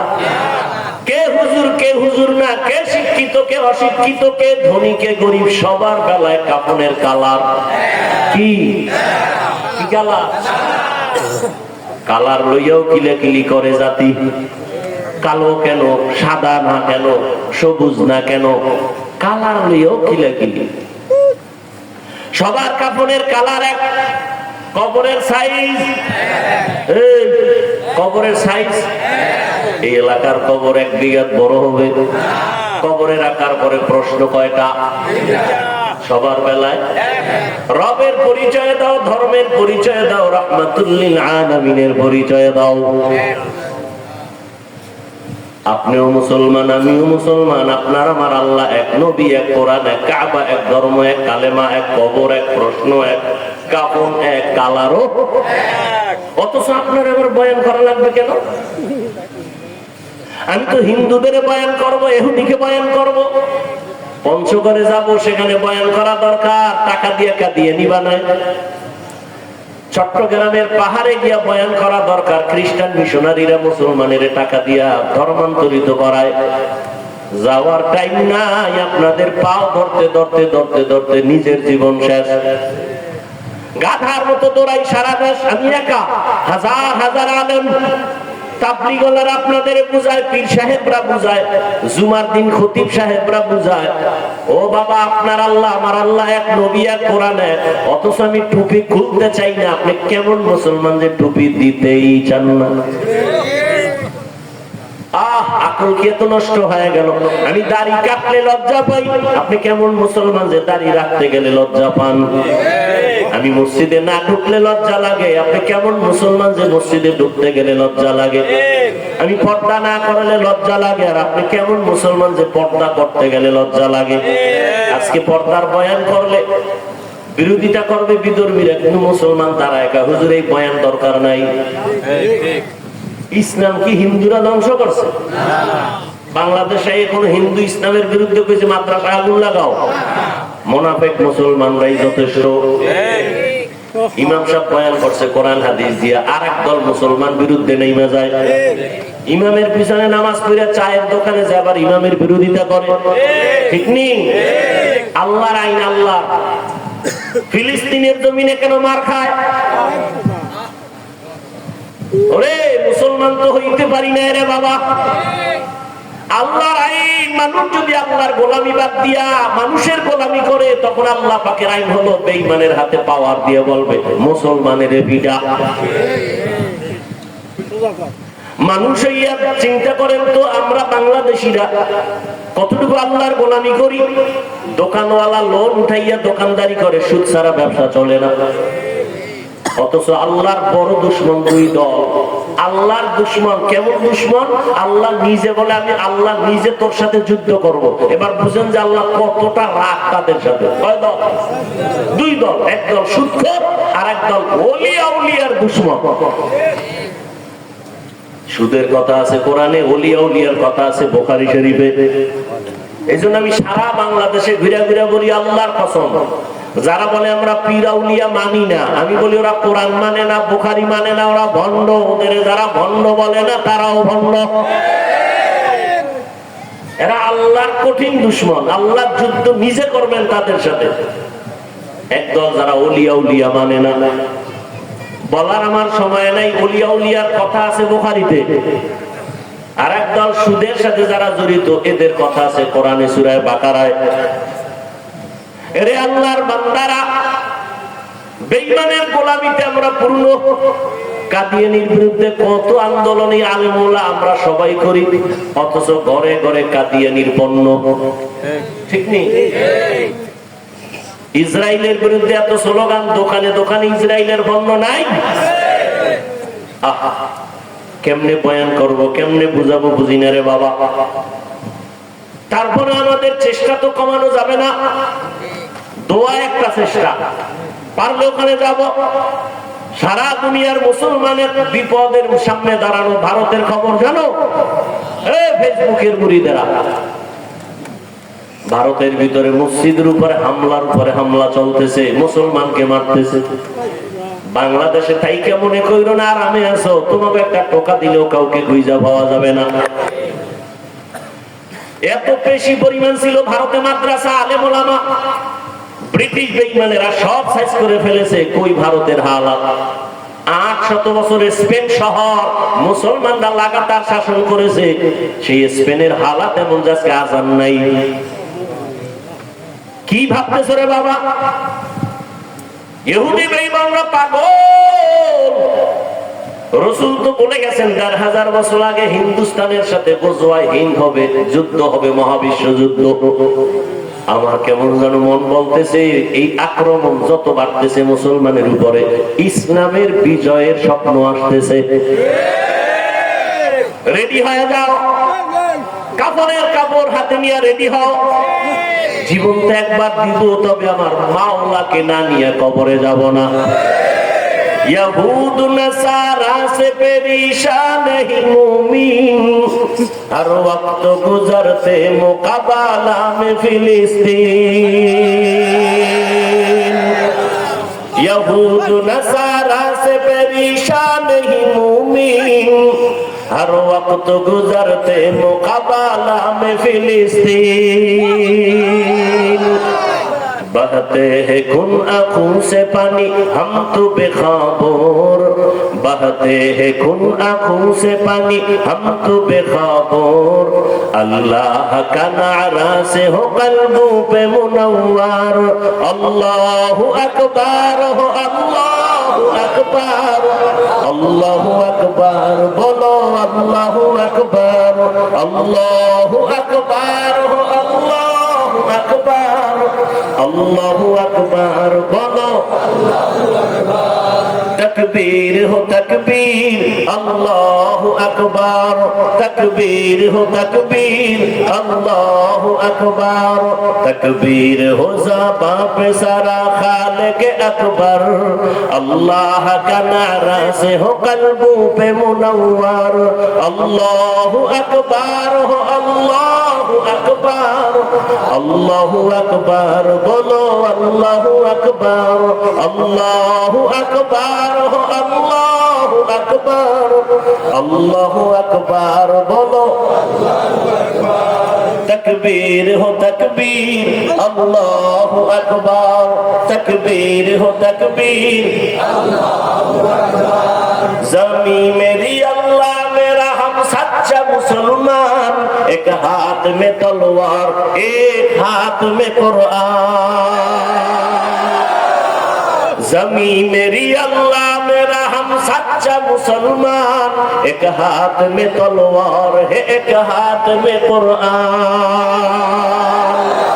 तौक ताकत नहीं जालिम को भी कामयाब हो एक बार, ताकत नहीं जालिम को भी कामयाब हो एक बार। तकबीर हो ज़बां पे सारा खालिक अकबर, अल्लाहु अकबर हो अल्लाहु अकबर, अल्लाहु अकबर बोलो अल्लाहु अकबर, अल्लाहु अकबर हो अल्लाहु अकबर, अल्लाहु अकबर बोलो। तकबीर हो तकबीर, अल्लाहु अकबर, तकबीर हो तकबीर। क़िबला हमें काबा भी है अल्लाह का कसम, दुश्मन को जरा छोड़ने ही तैयार रहो हरदम। क़िबला हमें काबा भी है अल्लाह का कसम, दुश्मन को जरा छोड़ने ही तैयार रहो हरदम। कुर्बा के नतीजा में शहीद हो तू ये बेहतर, कुर्बा के नतीजा में शहीद हो तू ये बेहतर। अल्लाह का नारा से हो कल्बों पे मुनव्वर, अल्लाहु अकबर हो अल्लाहु अकबर, अल्लाहु अकबर बोलो। अल्लाहु अकबर हो अल्लाहु अकबर, अल्लाहु अकबर बोलो। तकबीर हो ज़बां पे सारा खालिक अकबर, अल्लाह का नारा से हो कल्बों पे मुनव्वर, अल्लाहु अकबर हो अल्लाहु अकबर, अल्लाहु अकबर बोलो। तकबीर हो तकबीर, अल्लाहु अकबर, तकबीर हो तकबीर। यहूद नसारा से परेशान ही मूमिन, हर वक्त गुजरते मुकाबला में फिलिस्तीन। यहूद नसारा से परेशान ही मूमिन, हर वक्त गुजरते मुकाबला में फिलिस्तीन। बहते हैं खून आंखों से पानी हम तो बेखबर, बहते हैं खून आंखों से पानी हम तो बेखबर। अल्लाहु अकबर हो अल्लाहु अकबर, अल्लाहु अकबर बोलो अल्लाहु अकबर, अल्लाहु अकबर बोलो। तकबीर हो तकबीर, अल्लाहु अकबर, तकबीर हो तकबीर। तकबीर हो ज़बां पे सारा खालिक अकबर, अल्लाह का नारा से हो कल्बों पे मुनव्वर, अल्लाहु अकबर हो अल्लाहु अकबर, अल्लाहु अकबर बोलो। अल्लाहु अकबर हो अल्लाहु अकबर।